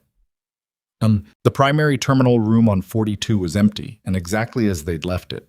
The Sentinel interface was still active, the authentication file still open, the system clock ticking down against the automated transfer suspension Mason had implemented. He sat at the terminal and entered Joseph's authorization code, a 10-digit sequence that Joseph had dictated to him on the drive, delivered through Jackson's phone on speaker, and which Mason had memorized rather than written down because writing it down created a record, and records had a way of going places. The system accepted it. The suspension on the Vantage Meridian transfer became permanent. On the screen, the indicator shifted from amber to a steady, resolved green. Mason moved to the next step, isolating the secondary access tunnel. This part was delicate, not because it was technically complicated, but because the tunnel had been woven into the Sentinel architecture carefully enough that a clumsy removal would leave gaps in the main system. He dealt with cleaner cuts in messier situations. He worked through it methodically, tracing each thread of the tunnel back to its anchor point and severing it cleanly, and then verifying the main architecture behind it to make sure nothing essential had been incorporated into the tunnel's structure by accident or design. Mostly by design, it turned out. Ryan, or whoever had built this for him, because Mason was increasingly certain that the technical construction was beyond what Ryan could have done independently, had been clever about it. Two of the tunnel's anchor points were load-bearing for secondary Sentinel functions, a monitoring algorithm and an alert protocol. Removing them cleanly required building small replacement structures before severing the connection. It took longer than he'd wanted, 23 minutes by the time he checked the clock. He was starting the authentication reset sequence when Grace came in. She sat down in the chair beside the workstation and put her legal pad on her knee. She looked like someone who had just finished something considerable and was in the brief, depleted space between finishing it and needing to begin the next thing. "Walker?" Mason said without looking away from the screen. Being held in the boardroom while building security, actual building security, not his people, contacts the appropriate parties. She paused. The 3 men he brought in are being dealt with by the same. Board status? Catherine Marsh moved to suspend the emergency session and extend a formal request for external investigation. 6 in favor. His 3 abstained. 2 are remote and disconnected. He may have lost them when Joseph walked in. She turned a page on her legal pad without reading it, which meant the gesture was automatic. Amelia will have a written response from the board secretary by end of business confirming the counterfiling supersedes any actions taken in the session today. And Joseph? With Amelia, down the hall. Grace looked at the terminal screen. How much longer? 20 minutes for the reset. Then the system needs about an hour to propagate the changes across all connected infrastructure. Will the company be operational during that? Limited. Essential functions only. He entered another sequence. Better limited for an hour than compromised for however long that tunnel was going to keep running. Grace nodded.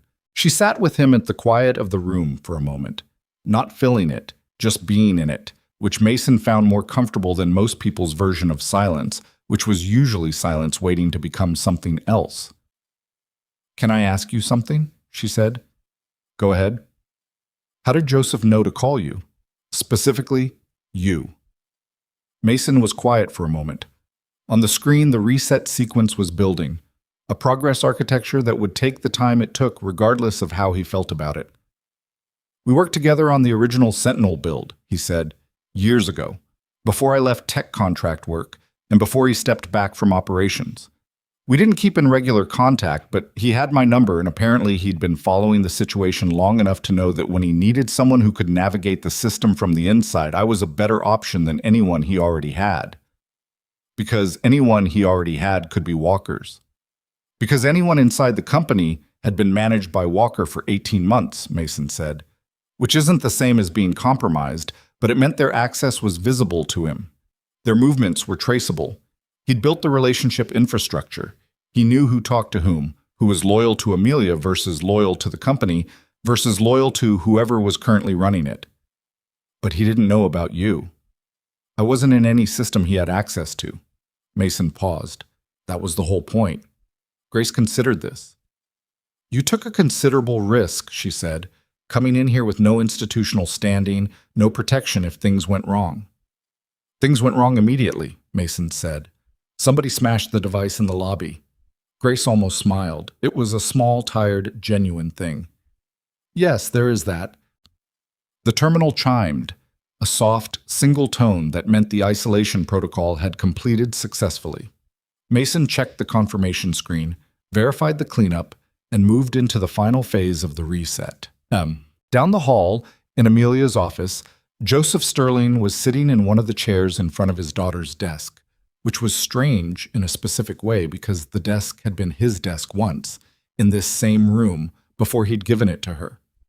He looked at it occasionally with an expression that wasn't quite nostalgia and wasn't quite grief, and was probably a combination of things that didn't have clean names. Amelia was at the window. She'd been at the window for several minutes, looking at the city in a way that wasn't really looking at it, looking through it, at something on the other side of the glass that only she could see. "I should have told you directly," Joseph said, "when I first started noticing." "Why didn't you?" He was quiet for a moment. "Because I wasn't certain, and because I'd handed you this company to run, and calling with suspicions about your own COO felt like—" He stopped. "It felt like I was telling you I didn't trust your judgment." "I had brought Ryan in," she said. "You'd promoted someone who'd been here 11 years and had performed well by every visible measure. That's not bad judgment." He looked at his hands. "He was very good at being visible." "He was very good at a lot of things," she said. The bitterness in it was faint, barely audible, but it was there. "I trusted him with everything. Board relationships, operational decisions, the Sentinel liaison work." She turned from the window. "I basically handed him the blueprint for what he tried to do." "He would have found the blueprint regardless," Joseph said. "That's who he was. He paused. "I've been doing this long enough to know that the people who do this kind of thing are patient. They don't need you to give them an opening. They make the opening, and they wait." She looked at him, at the cut above his eyebrow. "Your face." He touched it with 2 fingers. One of them was less careful than the other. "I'm fine." "You don't look fine." "I look my age," he said, "which is different from not being fine." She crossed the room and sat in the chair beside him, not behind the desk, beside him. And for a moment neither of them said anything, which was its own kind of conversation between 2 people who had a complicated version of the thing that fathers and daughters sometimes had when one of them ran the other's company. "Mason Carter," Joseph said. "Yes. I've known him a long time. Not well, but long." Joseph looked at the door. "What do you think of him?" Amelia was quiet for a moment. "I think I spent the first hour of today being certain he was the problem," she said. "And I think I was wrong in a way that I don't love being wrong. He's not easy to read." "No?" She paused. "He's also not what I expected." "What did you expect?" She thought about it.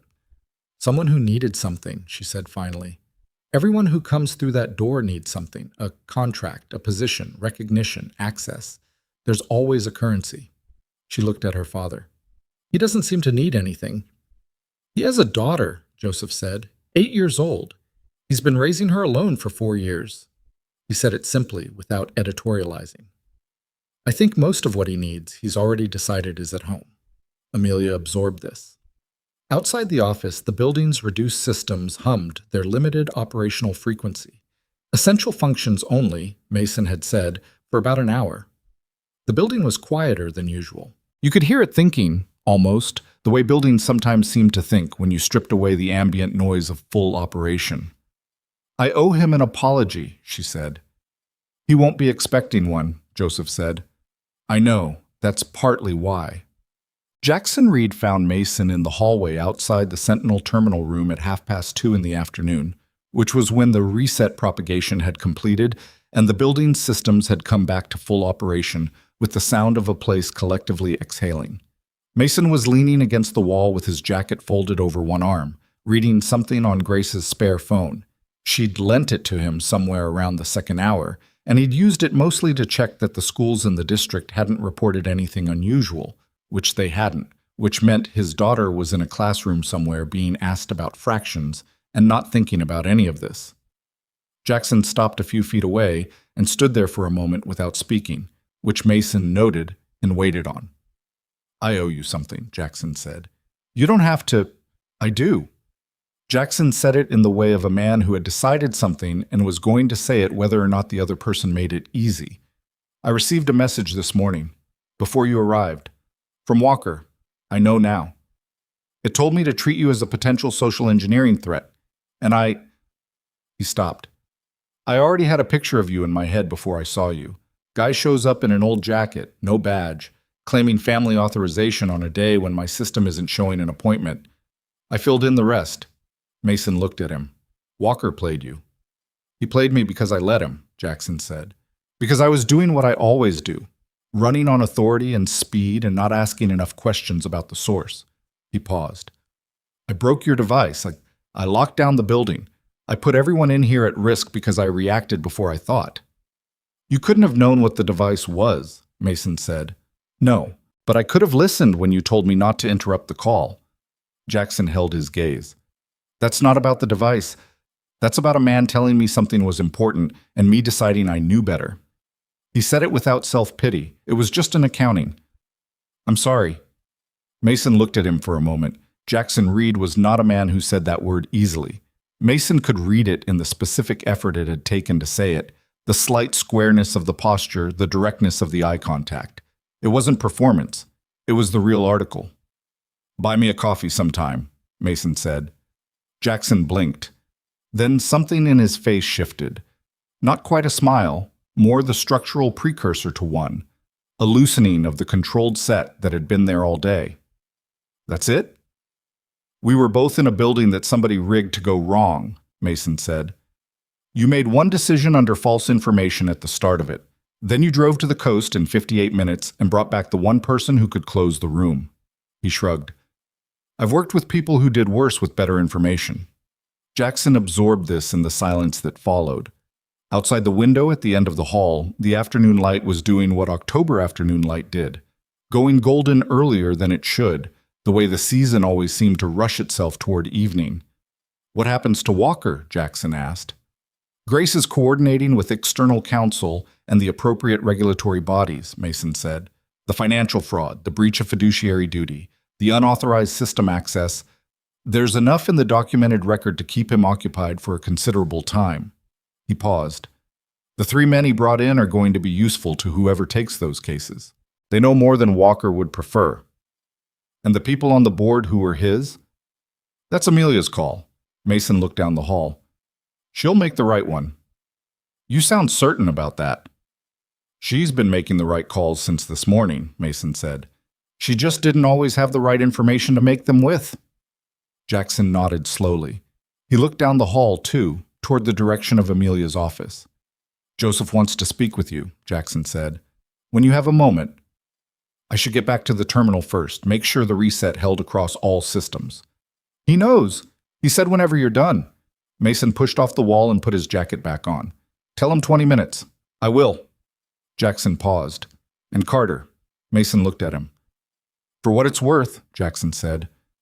Watching you in there today. The boardroom, the terminal, the whole of it. You had every chance to make it about yourself. To be the one who knew everything and made sure everyone else knew you knew. He paused. You didn't. Mason considered this. I was just doing the job, he said. Most people doing the job still find a way to make it about themselves. Mason didn't have a good answer for that, so he didn't give one. He nodded once, turned, and walked back down the hall toward the terminal room.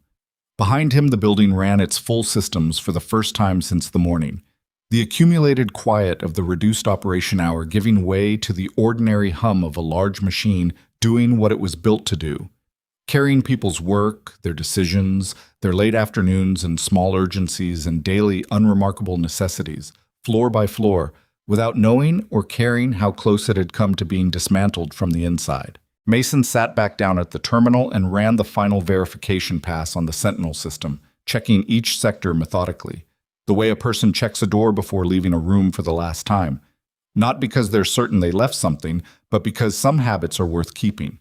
Everything held. He sat there for a moment after the verification completed, in the small quiet of a room where something difficult had been done and the doing of it was finished. Then he stood up, took his jacket from the chair back, and went to find Joseph Sterling. Joseph Sterling was standing at the window of Amelia's office when Mason found him, looking out at the city with the particular quality of stillness that belonged to people who had spent a long time building something and had recently come close to watching it disappear. The afternoon light was doing its October thing, low and golden and slightly melancholy, the kind of light that made everything look like the end of something even when it wasn't. He turned when Mason came in. Close the door, Joseph said. Mason closed it and stood near the edge of the room, hands in his jacket pockets, waiting. He'd been in enough conversations with enough different kinds of men to know when someone needed a moment to find the beginning of what they wanted to say. Joseph looked at him. The cut above his eyebrow had darkened slightly in the hours since he'd arrived. He hadn't let anyone look at it properly, which was the kind of stubbornness that Mason recognized from a specific type of person, the type that had spent so long being the one other people leaned on that accepting care from anyone felt structurally wrong. "You saved it," Joseph said. "The company, my daughter's position, the whole thing." He paused. "I want you to know I understand what that cost you in terms of the day you just had." "It was a delivery job that got complicated," Mason said. Joseph looked at him for a moment. "You could have left," he said, "after Jackson destroyed the device. You had no legal obligation to stay, no contract, no protection if things went sideways." He said it not as a challenge, but as a fact he was laying on the table and examining. "Most people would have walked out of that lobby and called me from the parking structure." "Most people didn't help build the system," Mason said. "That's not why you stayed." Mason looked at him. "No," he said, "it's not."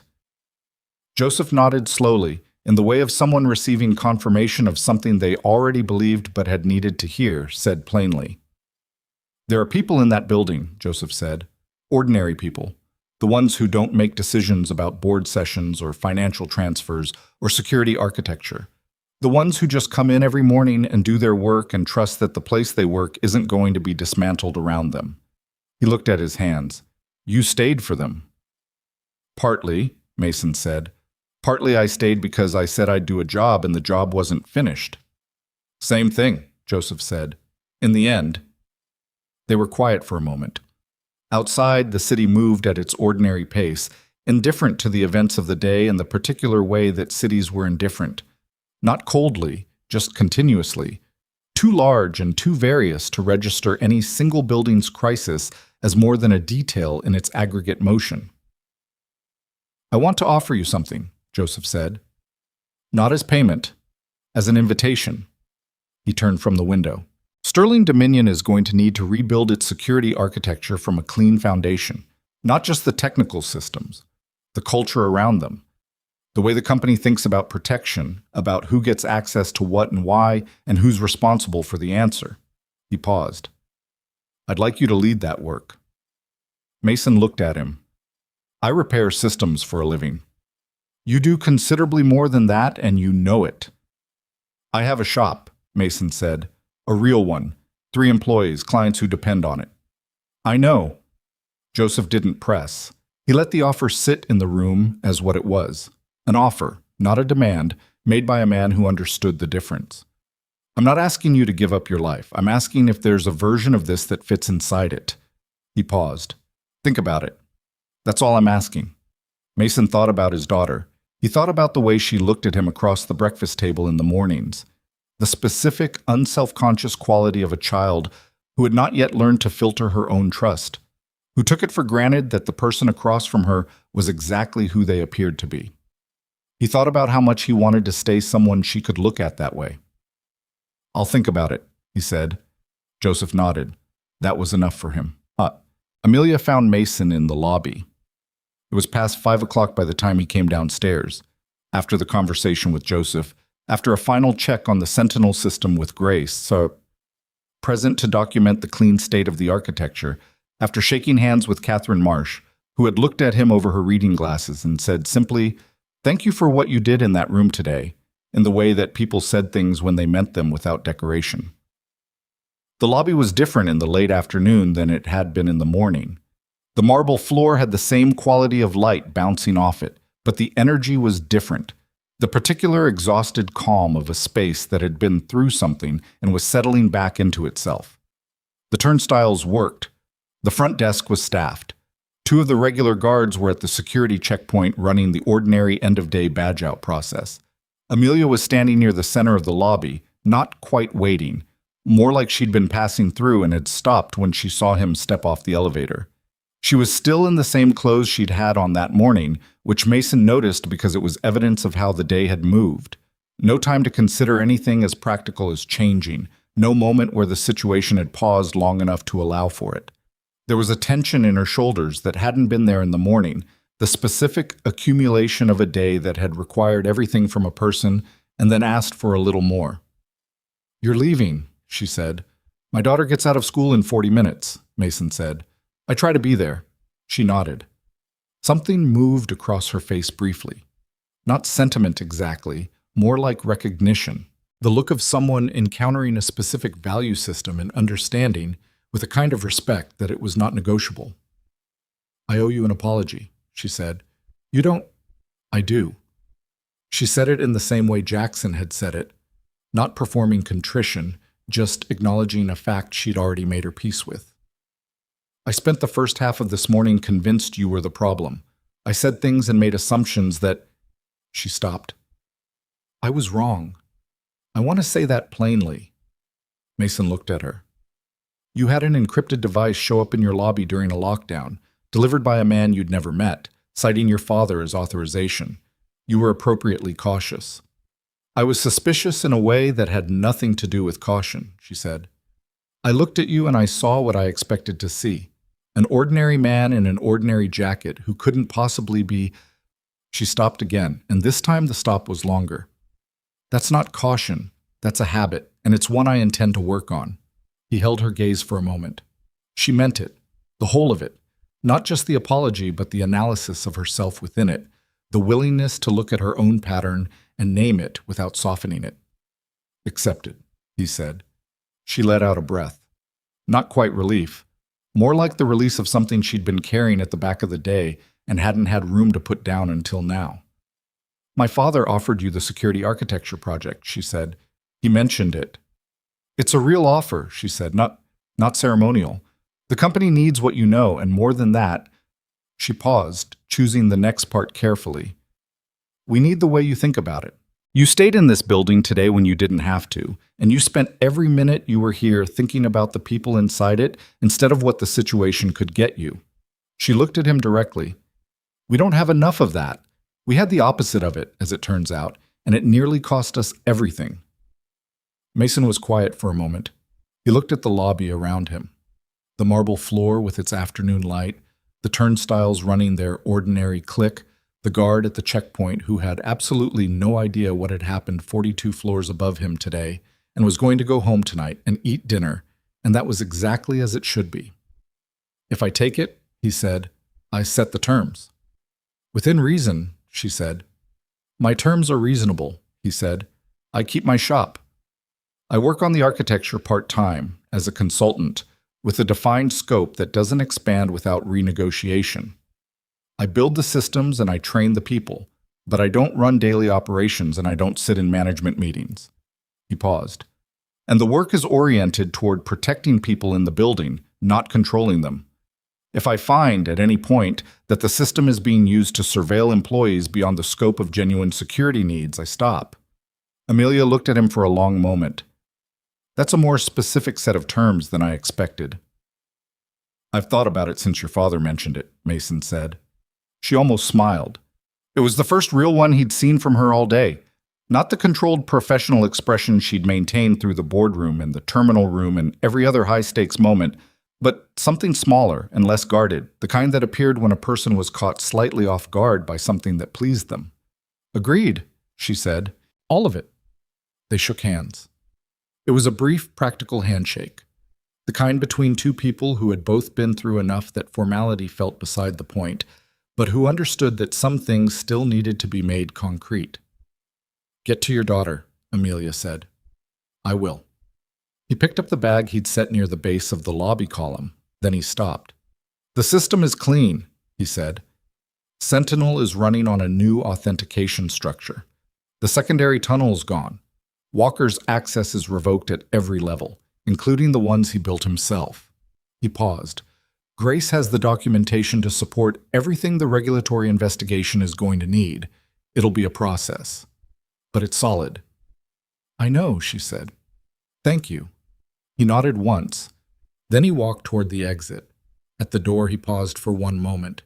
Not dramatically, just the natural pause of someone who'd spent a full day in a place and was transitioning out of it. He looked back at the lobby once. at the marble floor where the phone had been destroyed that morning, at the security checkpoint where Jackson had been standing with his arms at his sides and his mind already made up. The floor was clean. The device was gone. The morning felt very far away and also completely present, the way significant days had a tendency to feel, like something that had happened a long time ago and was also still happening somewhere in a part of you that didn't have a clock. He pushed through the door and stepped outside into the October evening. He was 7 minutes late to pickup, which he'd known was going to happen somewhere around the time he'd been navigating the service corridor on the second floor. He found his daughter, Lily, sitting on the low brick wall outside the school's side entrance, backpack between her feet, reading a paperback with the absorbed concentration of a child who had found a book that had fully claimed her. She didn't look up when he approached. He stopped in front of her and waited. She turned a page. "I know you're there," she said without looking up. "I know you know," he said. She finished the paragraph she was on. He respected this about her, the refusal to stop in the middle of a thought, and then closed the book with her finger holding the page and looked up at him. She was 8 years old and looked like her mother in certain lights, and like no one Mason could identify in others, which was sometimes the most interesting thing about her and sometimes the hardest. "You're late," she said. 7 minutes. 7.5. "Fair," he said. He sat down on the wall beside her. "Good day?" "We did fractions." She made a face that expressed her opinion of fractions comprehensively. "Miss Okafor says I'm getting better, but I think she's being nice." "Ms. Okafor is not usually nice for the sake of it," Mason said. "She told me in September you had a tendency to rush the setup to get to the answer." Lily considered this. "That's true," she admitted. "So if she says you're getting better, she probably means the setup." Lily thought about this with the specific seriousness she brought to most things, which Mason found both exhausting and wonderful depending on the day. "How was your day?" she asked. "Complicated," he said. "Did you fix a computer?" "Something like that." She looked at him with the evaluating attention of a child who had grown up with a parent who said things like something like that and had developed a reliable instinct for when it meant more than it sounded like. "Are you okay?" she asked. He looked at her. "Yeah," he said. "I'm okay." She studied him for another second, then appeared to accept this and opened her book again. He sat beside her on the brick wall in the October evening, watching the street while she read her last paragraph. The school around them was emptying. Other kids, other parents, the ordinary choreography of an afternoon pickup that had no idea what kind of day Mason Carter had just come from. He thought about what Joseph Sterling had said, about the ordinary people in the building, the ones who came in every morning and trusted that the place they worked was solid. He thought about the 42nd floor and the boardroom and the moment when Joseph had walked through the door and the room had changed, not because of anything dramatic, but because the truth had a specific weight when it arrived in person, and that weight had been enough. He thought about Ryan Walker, who had been patient and systematic and technically sophisticated and had still lost, not because Mason was smarter or stronger or better equipped, but because the plan Walker had built was constructed entirely around the assumption that nobody was paying close enough attention, that the right people wouldn't talk to each other in time, that the distance between the lobby and the 42nd floor was enough to keep a stranger from becoming relevant. It was always an assumption, that nobody was paying attention, that the quiet person in the room without credentials or authority or the right kind of jacket was not worth considering. Mason had encountered that assumption in enough different forms, in enough different contexts, to know that it was one of the most expensive mistakes a person could make, not because the quiet person was always right or always capable, but because underestimating someone was a choice that said more about the person making it than the person it was aimed at. He thought about Jackson Reed sitting in that brick wall conversation earlier, doing the hard and unglamorous work of saying I was wrong to a man he'd misjudged at the start of the day. There was something in that worth holding on to, not because it was heroic, it wasn't particularly, but because it was the kind of thing that required a person to value accuracy over pride, and that was not as common as it should have been. He thought about Amelia Sterling in the lobby, saying I was suspicious in a way that had nothing to do with caution and meaning it and not softening it. He thought about what it cost her to say that, the CEO of a billion-dollar company, who had spent 2 years learning to project certainty in every room she entered, standing in her own lobby at 5 o'clock on the worst day of her professional life and examining her own pattern out loud. Some people would call that a small thing. He didn't think it was. Lily closed her book. "Ready?" she said. They walked to the car together. She talked about fractions for 3 blocks in the way that she sometimes processed things she found difficult, not complaining exactly, more like narrating her way through an obstacle, working it out in words. He listened. He asked questions at the right intervals. When she got to the part where she'd gotten 2 problems right in a row, she said it with the specific pride of someone who had genuinely earned the thing they were proud of. And he felt something uncomplicated and good move through him, the kind of thing that didn't need a name. He thought, this is the job. The real one. Not the terminal on 42. Not the service corridor. Not the boardroom or the forensic files or the automated transfer he'd suspended with 11 characters and a founder's authorization code. All of that mattered, and he'd done it as well as he could, and he wasn't sorry he'd done it. But this, a kid talking about fractions in the October evening, comfortable enough with the person beside her to narrate the small defeats of her day, this was what everything else was in service of. He'd learned that slowly and not without cost, the way most people learned the things that mattered most. And he held it now with the particular deliberate care of someone who had figured out what they couldn't afford to lose. 6 weeks later, on a Tuesday morning that was colder than October had been, Mason Carter walked into the lobby of Sterling Dominion Tower for the second time. The lobby was the same and not the same. Same marble floor, same 40 feet of ceiling, same quality of morning light through the glass. Different energy. The lockdown had been resolved and processed and reported, and the building had absorbed it the way buildings absorb difficult days, by continuing to function, by filling back up with people and motion and the ordinary work of being a place where things happened. Jackson Reed was at the security checkpoint. He saw Mason come through the door and cross the lobby to meet him. He was carrying something. A badge, Mason realized as he got closer. A consultant's access badge with Mason's name on it, and a photograph that Mason did not remember being taken until he recalled the brief, almost incidental moment 3 weeks ago when a Sterling Dominion HR representative had met him at a coffee shop to finalize paperwork and had pointed a phone at him with the practiced casualness of someone who did this regularly. "Welcome back," Jackson said. He held out the badge. Mason took it, looked at it for a moment. His name, his photograph, the Sterling Dominion logo in the corner, a credential, a legitimate one, with defined scope and a contract and terms that he'd set himself and that Amelia had agreed to without renegotiation. "Different experience coming through the lobby this time," Jackson said. "Slightly," Mason said. "I want to show you something," Jackson said. "Before you go up." He led Mason to the security checkpoint and pointed to the panel beside it, a new panel installed in the past week. It had a reader on it that Mason didn't recognize. "New secondary verification station," Jackson said. "If a visitor presents a device for authentication, the checkpoint officer documents the device and its purpose before any physical interaction. No handling of visitor equipment without documented authorization from the receiving party upstairs." He said it matter-of-factly, not apologetically. "Standard protocol now." Mason looked at the panel.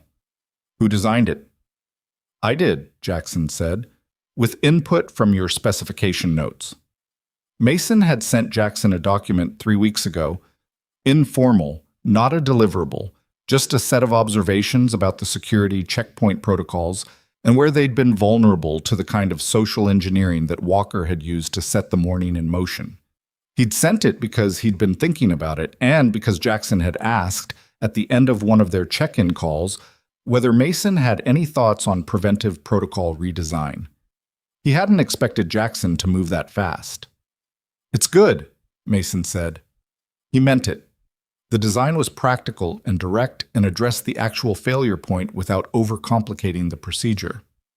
"We're rolling it out to all visitor entry points by end of month," Jackson said. "And I've added a training module for security staff. 45 minutes, covers social engineering recognition, device protocol, and..."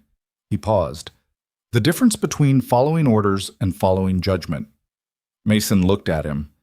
"That last one's going in a 45-minute training?" 20 minutes of the 45, Jackson said. With case studies. A beat. Anonymized. Mason handed the badge back briefly so Jackson could scan it through the checkpoint system and register it as active. The system chimed and returned a green indicator. Mason clipped the badge to his jacket. 42? Jackson asked. 42, Mason confirmed. He walked to the elevator bank, pressed the button, waited. The elevator arrived with the same tone it had always had, a soft, single chime, and Mason stepped inside. He pressed 42. The doors closed. He looked at his reflection in the brushed metal of the elevator doors as they rose. A man in a jacket, a badge clipped to his lapel, going up to do work that needed doing. Not a dramatic image, not the version of things that got told in certain ways, with the parts that were uncomfortable or unglamorous edited out, and the remaining pieces arranged to read like a lesson. The real version was messier. He'd come in one morning with a device and an envelope and had his device smashed by a man who didn't trust him, and then he'd spent the rest of the day trying to fix what that had broken while also fixing what had already been broken before he arrived, and he'd managed it, but not cleanly. Nothing that mattered was ever clean, and the things that had made it work weren't the parts that made a good story. They were the small, accumulating decisions. Staying when he could have left. Watching the door instead of the screen when Jackson needed an anchor. Telling the truth to Amelia in the terminal room when she'd asked if you got used to finding out the people closest to you were dangerous. No. You get better at handling it. That's different. He believed that. He believed it because he'd lived it in enough forms to know it was true, and because the alternative, well, deciding that you had to either stop caring or stop being surprised, was a kind of damage that looked like strength from the outside and wasn't. The elevator chimed. 42. The doors opened and a Mason Carter stepped out into the hallway, where the morning was ordinary and the systems were running clean and there was work to do. He got to it. There is a version of this story that ends with Ryan Walker's conviction, which came 8 months later, with Grace Parker in the courtroom and 3 of Ryan's recruited associates testifying in exchange for reduced charges and Catherine Marsh present as a board representative, watching from the gallery with the contained expression of a woman who had spent her career believing that systems, when built correctly, eventually corrected themselves. That version is true, and it matters. There is a version that ends with Amelia Sterling standing in front of her full staff on the 42nd floor 6 weeks after the events of that morning, delivering an all-hands that she had written herself, without a communications team, in which she said plainly what had happened and what she intended to change about the way she led and what she needed from the people who worked for her, not as a performance of accountability, but as an actual accounting. Half the room cried. Amelia didn't, which several people mentioned afterward as both surprising and exactly right. That version is also true and it also matters. But the version that stays with Mason, later, when the formal parts are over, and the day has become the kind of story people tell differently depending on who they are and what they need it to mean, the version he carries is smaller than either of those. It is Lily, at the kitchen table on a Wednesday evening 4 months after that October morning, working through a set of fraction problems with the careful, unhurried attention of someone who had decided to stop rushing the setup and get the foundation right before moving to the answer. She gets one wrong and doesn't erase it and start over. She looks at it for a moment, figures out where she went sideways, corrects it in the margin, and moves on. He watches her and thinks, that's it. That's the whole thing, in the smallest possible version. You don't have to be certain to be worth trusting. You don't have to be finished to be worth believing in. You make a mistake, you look at it honestly, you correct it in the margin, you keep going. He'd known soldiers who couldn't do that. He'd known executives who couldn't do it. He'd known people who had spent so long building a story about themselves as someone who didn't make mistakes that they'd lost the ability to see the ones they were making, and had made increasingly large mistakes trying to maintain a story that no longer had any relationship with reality. Ryan Walker, in the end, was one of those people. The betrayal wasn't the interesting part. The interesting part was the years of careful, incremental work to ensure that he never had to be wrong. That when the moment of reckoning came, the evidence would say someone else was to blame. The interesting part was the amount of intelligence and effort and genuine skill that went into never having to sit with the discomfort of being a person who had gotten something wrong. He thought, it costs more to not be wrong than it does to be wrong. He thought, most of the damage in the world comes from that gap. Lily looked up from her work. Dad? Yeah. I got them all right this time. He looked at the paper. She had. The setup was careful on every one. The foundation laid before the answer was reached, the work visible in the margin. Good, he said. She looked at him with the direct, clean assessment that children sometimes turned on parents, the kind of look that saw past whatever expression a person was wearing and found what was underneath it. You look like you're thinking about something, she said. I was, he said. Is it the work stuff? Some of it. She considered this. Is it okay? He looked at her. At the fractions paper. At the October light that had given way to the gray-blue light of February. Softer and less dramatic. The kind of light that didn't call attention to itself but was sufficient for everything you needed to do. Yeah, he said. It's okay. And it was. Not perfectly.